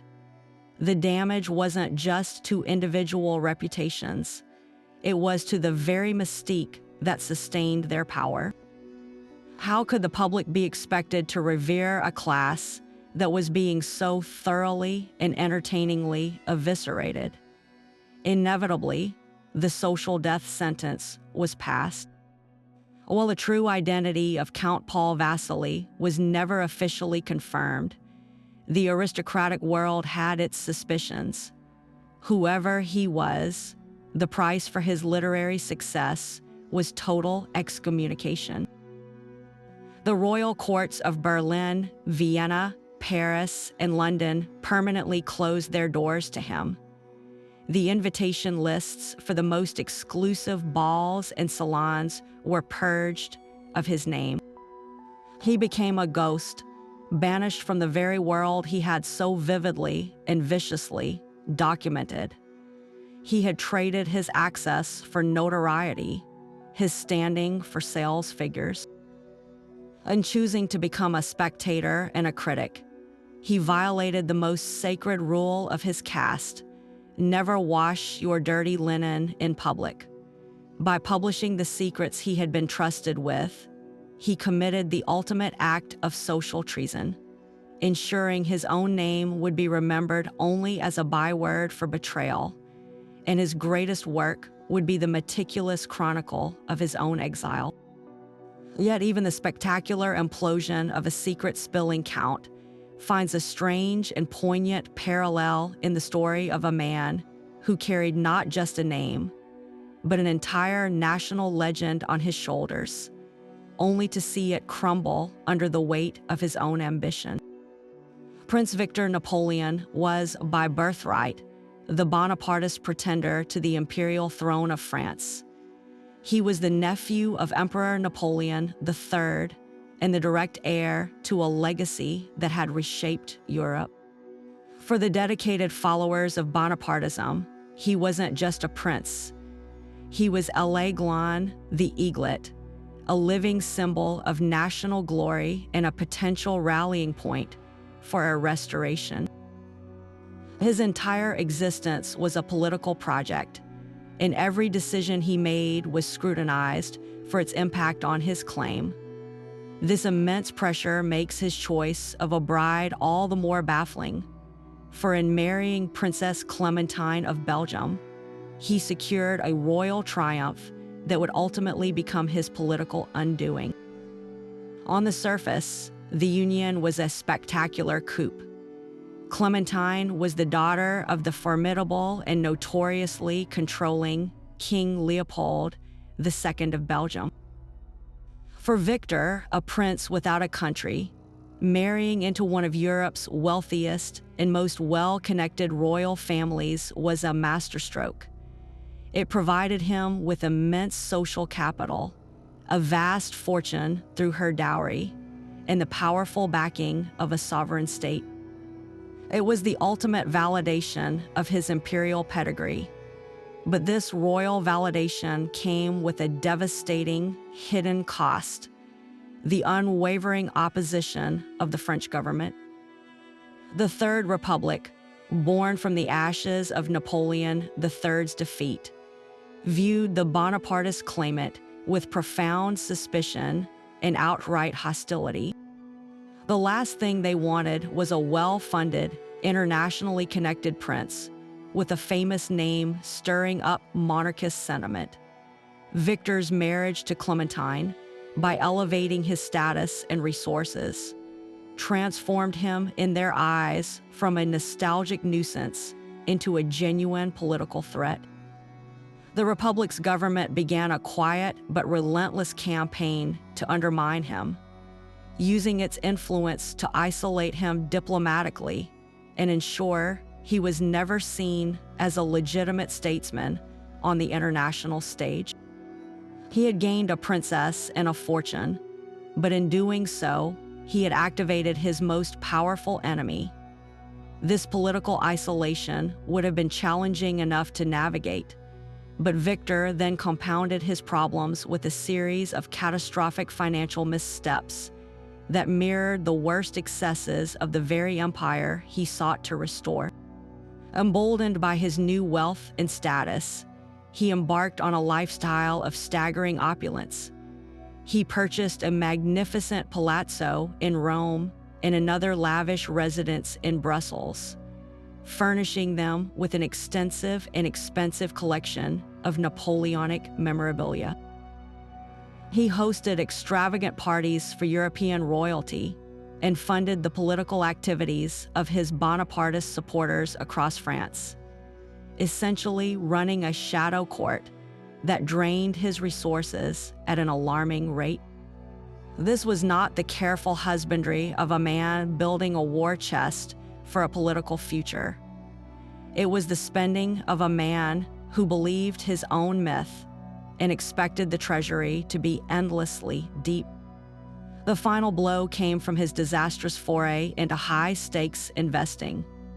Perhaps believing his royal connections gave him privileged insight, Victor poured enormous sums into speculative ventures and colonial schemes, particularly in Africa, that were all the rage among European aristocrats seeking quick returns.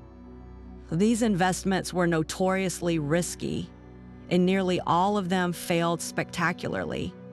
The family fortune, which should have been the financial bedrock of a generation's long campaign to restore the Bonaparte dynasty, evaporated almost overnight.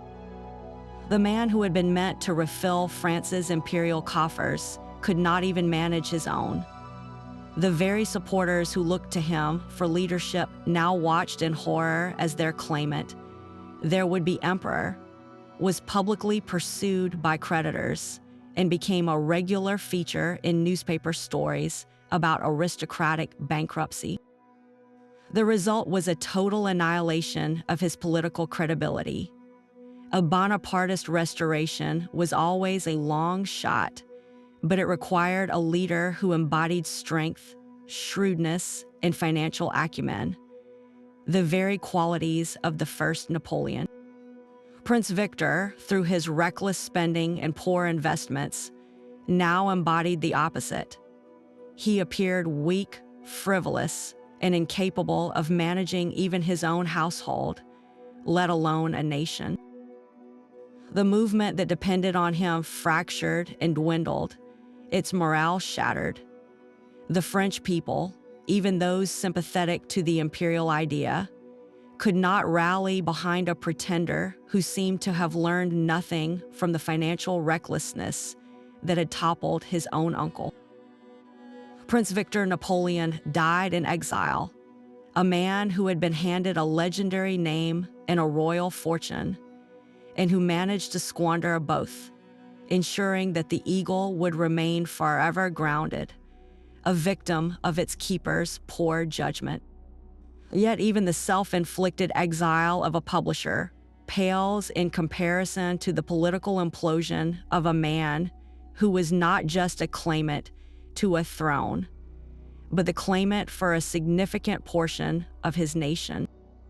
In the complex and fiercely divided world of Spanish monarchy, the name of Duke Carlos of Madrid, or Carlos Roman VII, as his supporters knew him, was a banner around which an entire political movement rallied. As the Carlist pretender to the Spanish throne, he wasn't merely an alternative to the ruling Bourbon line. He was the symbol of a traditionalist, fiercely Catholic Spain that believed itself to be the nation's true soul. He commanded the devotion of thousands, possessed a legitimate dynastic claim, and led a cause with deep roots in the northern regions of Navarre and the Basque Country. For a moment in history, during the political chaos of the late 19th century, the path to the Spanish throne seemed genuinely open to him. But Carlos was a man who seemed to believe that a cause was won through ideological purity alone, and through a combination of stubborn political inflexibility and disastrous personal decisions. He would systematically dismantle his own best chance at victory, fracturing his movement and ensuring his own failure. The first and most critical error was his unyielding, almost fanatical commitment to a political vision that had ceased to be practical. Carlism was built on a foundation of Dios, Patria, Fueros, Rey, God, Fatherland, local rights, and King. It was a deeply conservative, anti-liberal movement that rejected the centralized, secular state emerging across Europe. While this message resonated powerfully in its traditional heartlands, Carlos failed to understand that to win the crown of all Spain, he needed to build a broader coalition. Moderate conservatives and even some liberals were alarmed by the Bourbon monarchy's instability and might have been persuaded to support a Carlist restoration if it promised order and stability. But Carlos refused to moderate his message or make any meaningful concessions to this wider audience. He presented himself not as a unifier, but as the king of the Carlists alone, demanding total ideological submission from anyone who would support him. This rigid stance alienated the very allies he desperately needed to tip the balance of power in his favor, leaving him with a passionate but ultimately insufficient base of support to seize the throne. He was fighting a modern war with a medieval battle plan, and his unwillingness to adapt became his greatest strategic weakness. This political stubbornness was then catastrophically compounded by his personal life, specifically his choice of wives. His first marriage to Princess Margherita of Parma was, from a dynastic perspective, a respectable match. But after her death, Carlos had a critical opportunity. A strategic second marriage to a princess from a powerful European house could have provided him with vital foreign backing, financial support, and international legitimacy for his claim. Instead, he chose to marry Princess Berthe de Rohan, a member of an ancient and noble French family, but one with no real political power or significant fortune. It was a marriage of affection, not strategy. While perhaps personally satisfying, it was a devastating political miscalculation. It denied him the alliance with a major court like Austria or France that could have pressured Spain on his behalf. Even worse, Berth was perceived as having liberal leanings, a direct contradiction to the ultra-conservative foundation of the Carlist cause. This created immediate tension and suspicion among his most devoted followers, who began to question the purity of their leader's commitment. He had introduced a seed of doubt into the very heart of his movement, all for a marriage that offered no tangible political benefit. The final, most damaging act of self-sabotage was his handling of his own family and succession. Having weakened his political position through inflexibility and a poor marital alliance, he then proceeded to destabilize the future of the movement itself. He lavished favors and prestigious titles on his sons by birth, often at the expense of more traditional and powerful Carlist nobles who had supported him for decades. This was seen as a profound betrayal, a nepotistic move that placed his new wife's children above the loyalists who had borne the struggle for years.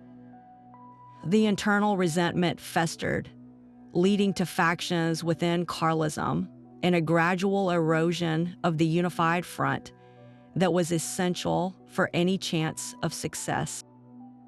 By prioritizing his immediate family status over the health of the political cause, Carlos demonstrated a shocking lack of judgment.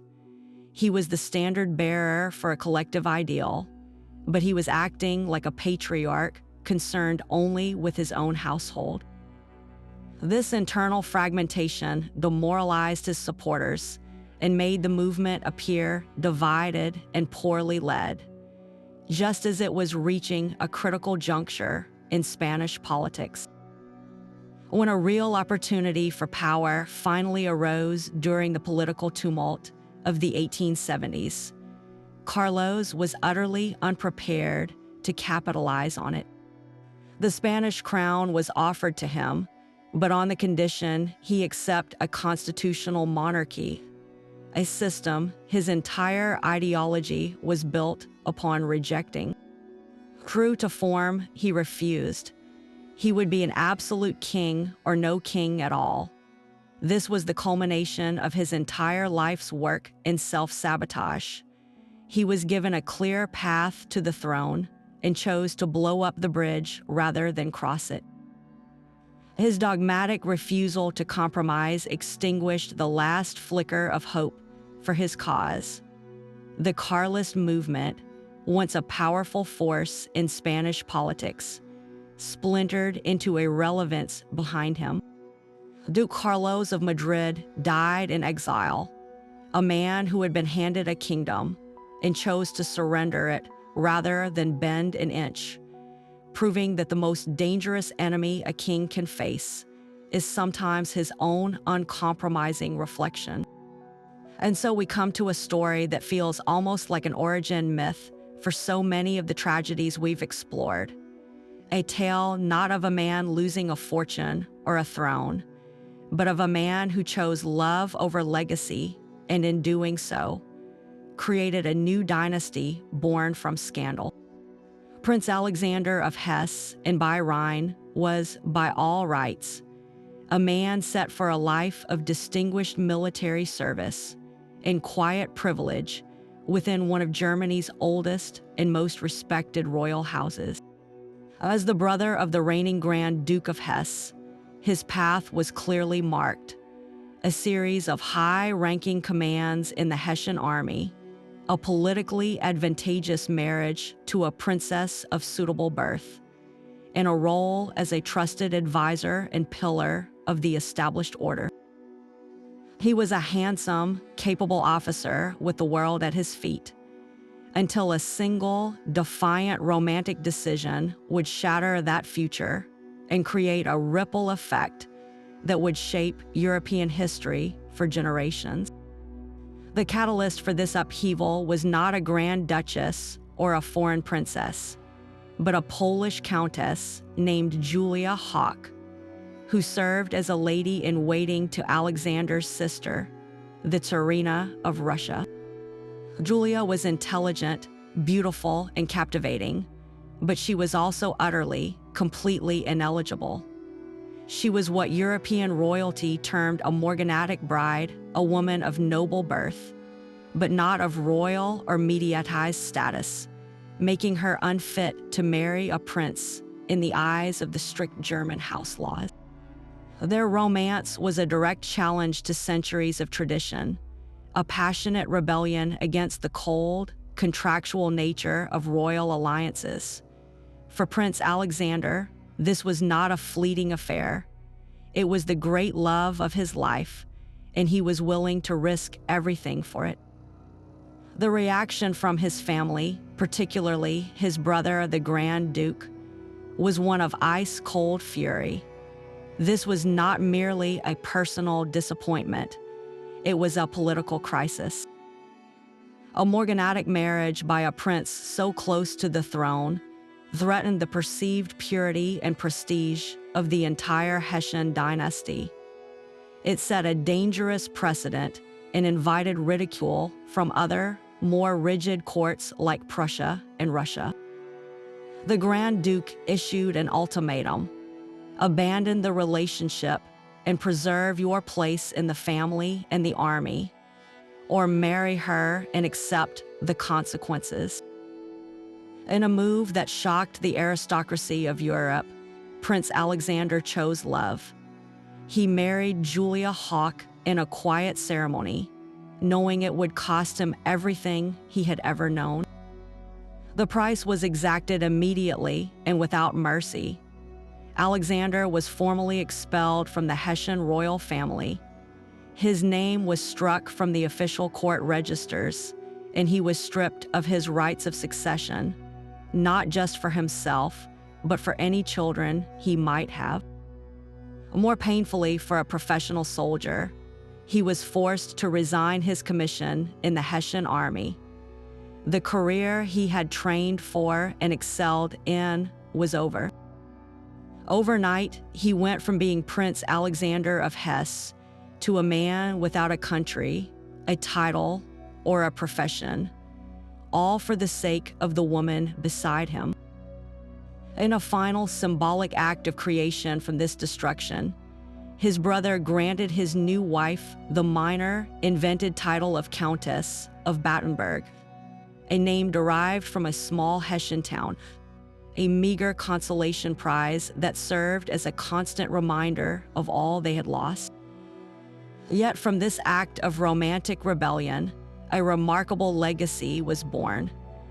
The name Battenberg, created in compromise and shame, would become one of the most consequential royal surnames of the next century. Alexander and Julia's sons, growing up in the shadow of their parents' scandal, possessed a driving ambition to reclaim the status their father had sacrificed.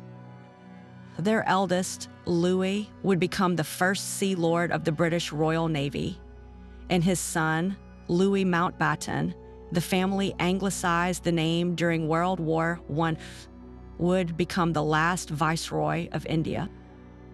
Another son, Alexander, would become the Prince of Bulgaria, whose own tragic downfall we've already detailed.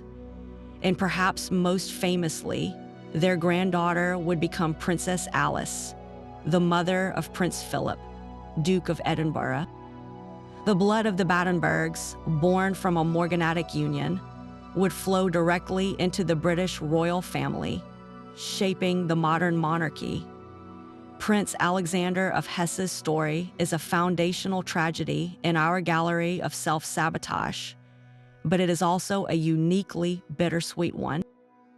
Unlike the other men who threw away their futures for greed, addiction, or poor judgment, Alexander sacrificed his for love. His was a conscious, clear-eyed trade. He looked at the glittering prison of his birthright and chose the uncertain freedom of a life with the woman he loved. He lost his homeland but founded a new house. He was cast out from one army yet his descendants would command others. In the rigid, unforgiving world of 19th century royalty, his was the original sin of prioritizing the heart over the crown, a decision that would echo through the decades, creating kings, commanders, and consorts from the ashes of his own discarded privilege. Yet even amidst the princes and dukes who fumbled their futures, the story of a statesman like Count Gyula Andrassy offers a uniquely political tragedy. Here was a man who truly earned his influence, not through an accident of birth, but through sheer force of intellect and a fierce dedication to Hungarian nationalism. A key figure in the 1848 revolution against Habsburg rule, he was even sentenced to death in absentia, a past that only burnished his credentials as a patriot. Following a general amnesty, he returned to Hungary not as a disgraced rebel, but as a political hero. He rose meteorically through the ranks, leveraging his charm, sharp political mind, and extensive network to become the Prime Minister of Hungary and later the dual monarchy's foreign minister, a position from which he helped architect the pivotal Austro-Hungarian alliance with Germany. He was the master realpolitiker, a figure of immense gravity on the European stage, respected by Bismarck and feared by his adversaries. His marriage to Countess Katinka Kendefi, a woman from a respected Hungarian noble family, seemed to complete the picture of a formidable and stable power couple, deeply embedded in the national aristocracy. Andrassy had built a monumental career from the ground up, making his eventual stumble from grace all the more precipitous. The first cracks in this formidable facade appeared not in the council chambers, but in the private drawing rooms of Budapest and Vienna. For all his political genius, Andrassy possessed a flamboyant personal style and a well-known appetite for romantic intrigue that he made little effort to conceal. He conducted a series of very public affairs with prominent society women, treating the rampant gossip about his infidelities with a cavalier indifference that shocked even a jaded aristocracy. This was more than just personal hypocrisy. It was a critical strategic error. In the highly moralistic court of Emperor Franz Joseph, where propriety was considered a cornerstone of power, Andrassy's behavior was seen as a profound lapse in judgment.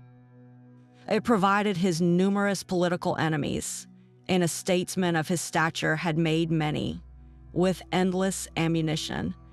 They could now attack him not on policy, where he was formidable, but on character, where he was suddenly vulnerable. The very charisma that had propelled his rise was now being wielded against him, recast as arrogance and a lack of the sober discretion required of a nation's chief diplomat. This personal recklessness found its parallel in a growing carelessness with his finances. To maintain his lavish lifestyle, fund his political machine, and keep up with the immense costs of his romantic entanglements, Andrassy began to leverage his public office for private gain.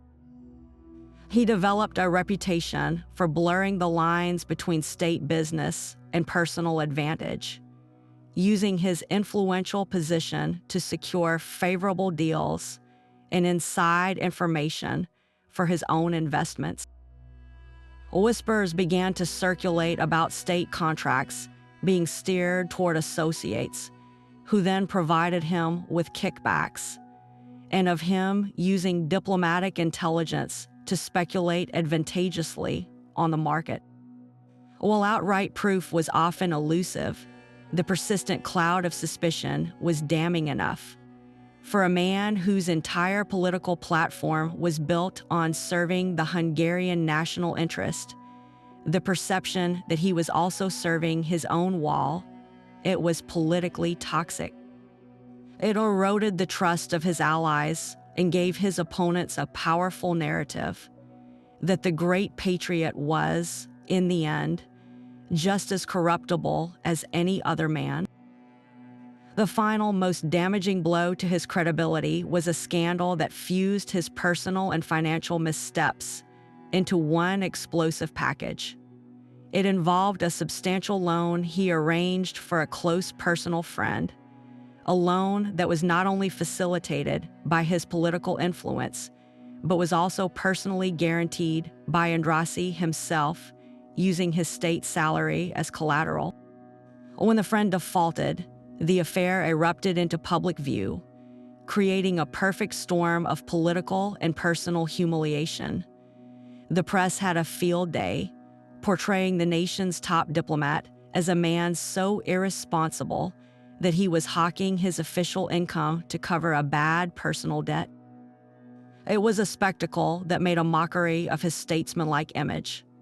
His enemies in Parliament seized on it, launching official inquiries that, while they may not have ended in formal charges, succeeded in dragging his name through the mud for months. The combined weight of these scandals proved too much even for a titan like Andrassy. The constant need to defend his personal life and financial dealings drained his political capital and distracted him from the immense challenges facing the empire. His effectiveness as foreign minister was crippled. Every policy proposal he put forward was now met with snide remarks and questions about his motives. The emperor, while perhaps personally fond of Andrassy, could not ignore the growing stench of scandal surrounding a man who was meant to be the dignified face of the monarchy abroad. Gradually, Andrassy found himself sidelined, his counsel ignored, his authority diminished. He was forced to resign from his ministerial post, his grand diplomatic projects left unfinished. The man who had helped shape the destiny of empires spent his final years as a peripheral figure, his monumental achievements forever overshadowed by the tawdry stories of the very human weaknesses that brought him down. A poignant reminder that in the arena of power, the most complex negotiations are often those we fail to have with ourselves. Prince George of Greece presents a particularly nuanced case of self-sabotage, one where the damage was inflicted not through a single explosive act, but through a slow, steady drip of scandal and a fatal misunderstanding of family dynamics. As the second son of King George I of Greece, his position was both privileged and precarious. He was a spare to the heir, a prince with the blood of Denmark and Russia flowing through his veins, gifted with a sharp intellect and a natural aptitude for diplomacy. His royal uncle, Tsar Nicholas II of Russia, recognized this potential and appointed him as his personal aide-de-camp, a role that placed the young prince at the very heart of European power politics. Fluent in multiple languages and possessing an insider's understanding of the complex web of royal relations, Prince George was the ideal candidate to represent Greek interests on the world stage. King George I, eager to elevate his dynasty's standing, entrusted his brother with a series of delicate diplomatic missions, seeing in him a loyal and capable extension of the crown. For a time, it seemed the perfect arrangement, a trusted family member acting as the king's own eyes and ears in the courts of Europe. Yet this very closeness to power would become the source of his undoing, as Prince George consistently failed to navigate the subtle line between familial loyalty and professional discretion. The first major crack in this carefully constructed facade appeared not in a foreign capital, but in the charged atmosphere of the Olympic Games of 1896, held in Athens.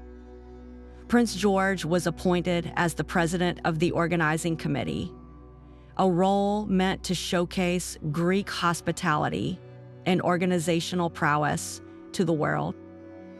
Instead, the event became a stage for his volatile temper and a profound lack of judgment.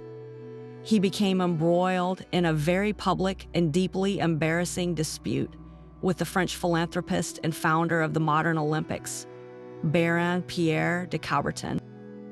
The argument centered on control and credit for the Games, with Prince George attempting to assert royal authority over what de Coubertin saw as his international movement.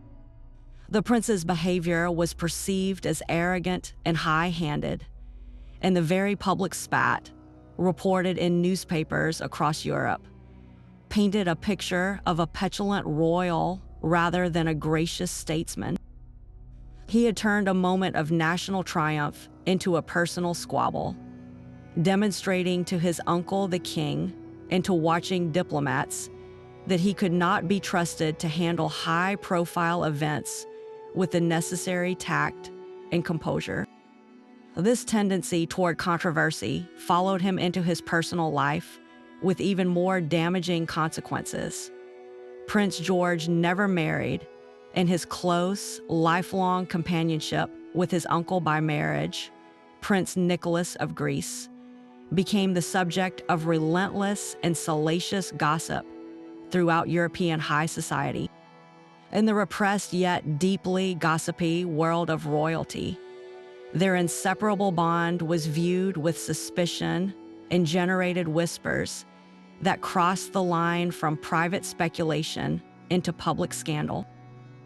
While the exact nature of their relationship remains a matter of historical debate, the perception of impropriety was itself a devastating liability for a diplomat. A royal envoy's effectiveness relies on an unimpeachable reputation, as they must move freely in the drawing rooms of power without being a source of discomfort or gossip. Prince George, through his inability to manage perceptions or conform to societal expectations, made himself a topic of conversation for all the wrong reasons.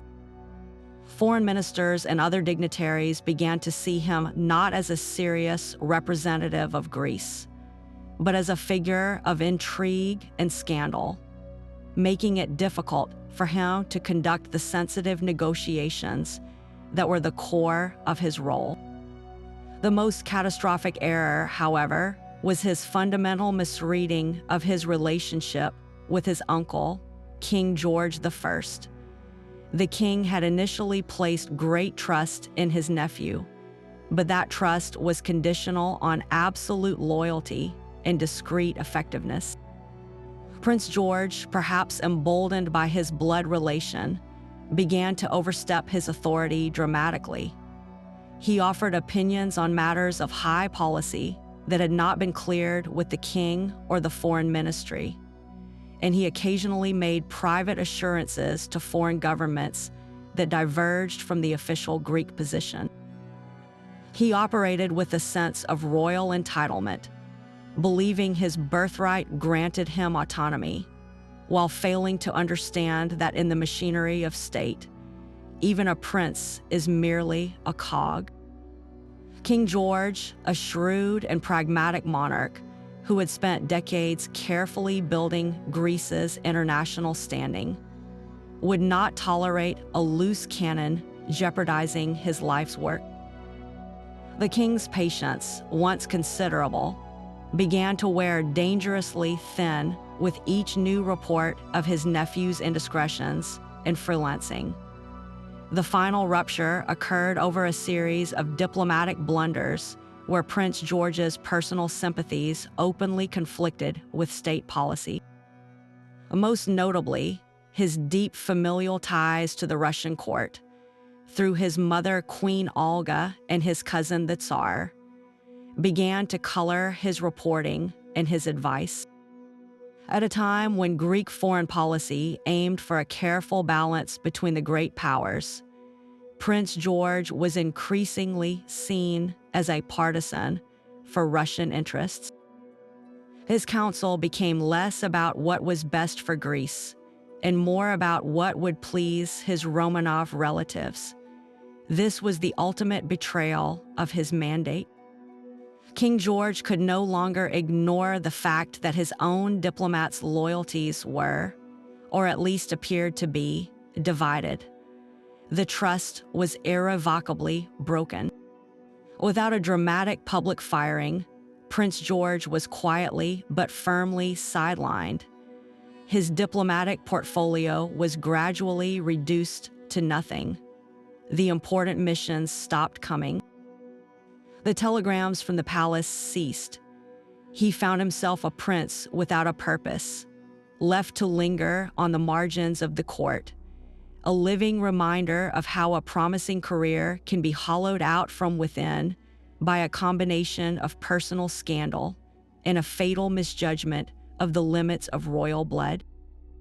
What becomes strikingly clear when we examine these stories together is that these were not random, unrelated misfortunes. They follow a distinct psychological blueprint, a pattern of behavior where immense privilege paradoxically becomes the very catalyst for collapse. At the core of this pattern lies a profound sense of entitlement, a mindset forged in the gilded cradle of aristocracy. These men were raised from birth to believe the world existed for their benefit, that rules were for other people, and that their desires, whether for love, money, or power, were simply mandates waiting to be fulfilled. This wasn't mere confidence. It was an unshakable conviction that their birthright insulated them from consequences. Consider Count Boney de Castellane, who saw his wife's fortune not as a shared resource to be stewarded, but as a personal treasury for funding his artistic fantasies. Or Prince Friedrich of Hohenzollern, who treated state secrets as a private commodity to be sold to the highest bidder. This ingrained entitlement created a critical blind spot, preventing them from seeing the cliffs they were racing toward until it was far too late to break. This toxic sense of entitlement often found its engine in addiction. For many of these princes, the immense boredom that accompanied a life free of meaningful work sought an outlet in increasingly dangerous forms of stimulation. The gambling tables of Monte Carlo weren't just a pastime. They were a theater where they could perform their bravery and test their supposed luck, feeding an addiction that obliterated rationality. For Count Laszlo Széchenyi, the card table became a sinkhole that consumed not only his own future, but the vast Vanderbilt fortune meant to secure it. For others, the addiction was romantic, a compulsive pursuit of affairs that offered a thrilling escape from the stifling formalities of their arranged marriages, as seen in the reckless behavior of Prince Franz Joseph of Battenberg. And for some, like Prince André Poniatowski, the addiction was to alcohol, a substance that slowly eroded the discipline and judgment required to maintain their positions. In each case, the addiction served as a tool of self-destruction, providing a fleeting high at the cost of their legacy, and demonstrating how a life without purpose will often seek its own dramatic end. Perhaps the most consistent thread weaving through these downfalls is a breathtaking level of financial incompetence. These men were taught to be connoisseurs of art, masters of etiquette, and leaders of cavalry charges, but they were almost universally never taught to manage money. To them, wealth was a static, inherited condition, like the color of their eyes, not a dynamic resource that required nurturing and wise allocation. They viewed their wives' colossal American dowries not as capital to be invested for generational security, but as an endless river of cash to fund their immediate whims. Duke Robert of Parma's decision to have 12 children and provide for each in the grand ducal style was a mathematical impossibility that he simply refused to calculate. Prince Christopher of Greece approached investing with the same careless abandon he applied to his love life, pouring money into one disastrous speculative scheme after another. They lived in a perpetual present tense of consumption, utterly disconnected from the future financial realities their spending was creating. And this fiscal blindness guaranteed their eventual ruin. Finally, we see a fatal inability to adapt to the seismic social and political shifts happening around them. The 19th and early 20th centuries were an era of unprecedented change. The rise of democracy, the spread of socialist ideas, the growth of a powerful press, and the gradual erosion of aristocratic privilege. The smartest members of the nobility understood that to survive, they needed to evolve, to justify their existence through public service, cultural patronage, or at least a semblance of discretion. The men we've discussed, however, clung to a medieval concept of divine right and personal privilege. They behaved as if the public sphere did not exist, as if the opinions of commoners and journalists were irrelevant noise. Count Rodolphe de Chambrun's very public admiration for fascist Italy was a spectacular misreading of the moral and political currents of his time. Prince Victor Napoleon's refusal to accept a constitutional crown because it offended his sense of imperial grandeur was the act of a man living in a historical fantasy. They failed to understand that the walls protecting their world were crumbling, and instead of reinforcing them or building a new home, they simply kept dancing in the ballroom, oblivious to the fact that everyone could now see in the windows. Their downfall was not just a personal failure, but a historical one, an inability to comprehend that the age of unquestioned aristocratic supremacy was over, and that those who refused to bend would inevitably break. And so we are left with a gallery of ruin, a collection of portraits where the frames are still gilded, but the canvases have been slashed to ribbons. The tragic consistency in these stories is not the scale of the loss, but its source. These were not men brought low by external enemies, economic downturns, or simple bad luck. They were the architects of their own demise, wielding the tools of entitlement, addiction, and astounding negligence to dismantle the very foundations of their privileged lives. They shared a fatal flaw, a belief that their birthright was a shield against consequence, an infinite credit line with the universe that would never come due. This illusion allowed Prince Friedrich to sell state secrets, Duke Robert to father 12 children without a financial plan, and Count Boney to treat a fortune as his personal art project. Their downfalls were not accidents. They were the inevitable result of a life spent believing the rules were written for someone else. The true, haunting cost of this reckless self-immolation was often paid by the women who stood beside them. The Gilded Age heiresses, the Goods, the Vanderbilts, the Leedses arrived in Europe with more than just money. They carried dreams of legitimacy, social acceptance, and perhaps even love. They were the investors in these crumbling aristocratic ventures, providing the capital for a merger that promised prestige and stability. Instead, they found themselves locked in a nightmare of their husband's making. They watched their vast American fortunes vanish into the bottomless pits of gambling debts and bad investments. They endured the humiliation of very public affairs and the corrosive gossip of courts that pitied them. They were forced to become cleanup crews for financial and diplomatic disasters, using their remaining resources to placate furious creditors or quietly fund their husbands' exiles. These women, raised to be ornaments, had to become crisis managers, their own dreams sacrificed to contain the endless crises spawned by their partner's flaws. Beyond the personal wreckage lies a deeper, more universal lesson about the psychology of power and privilege.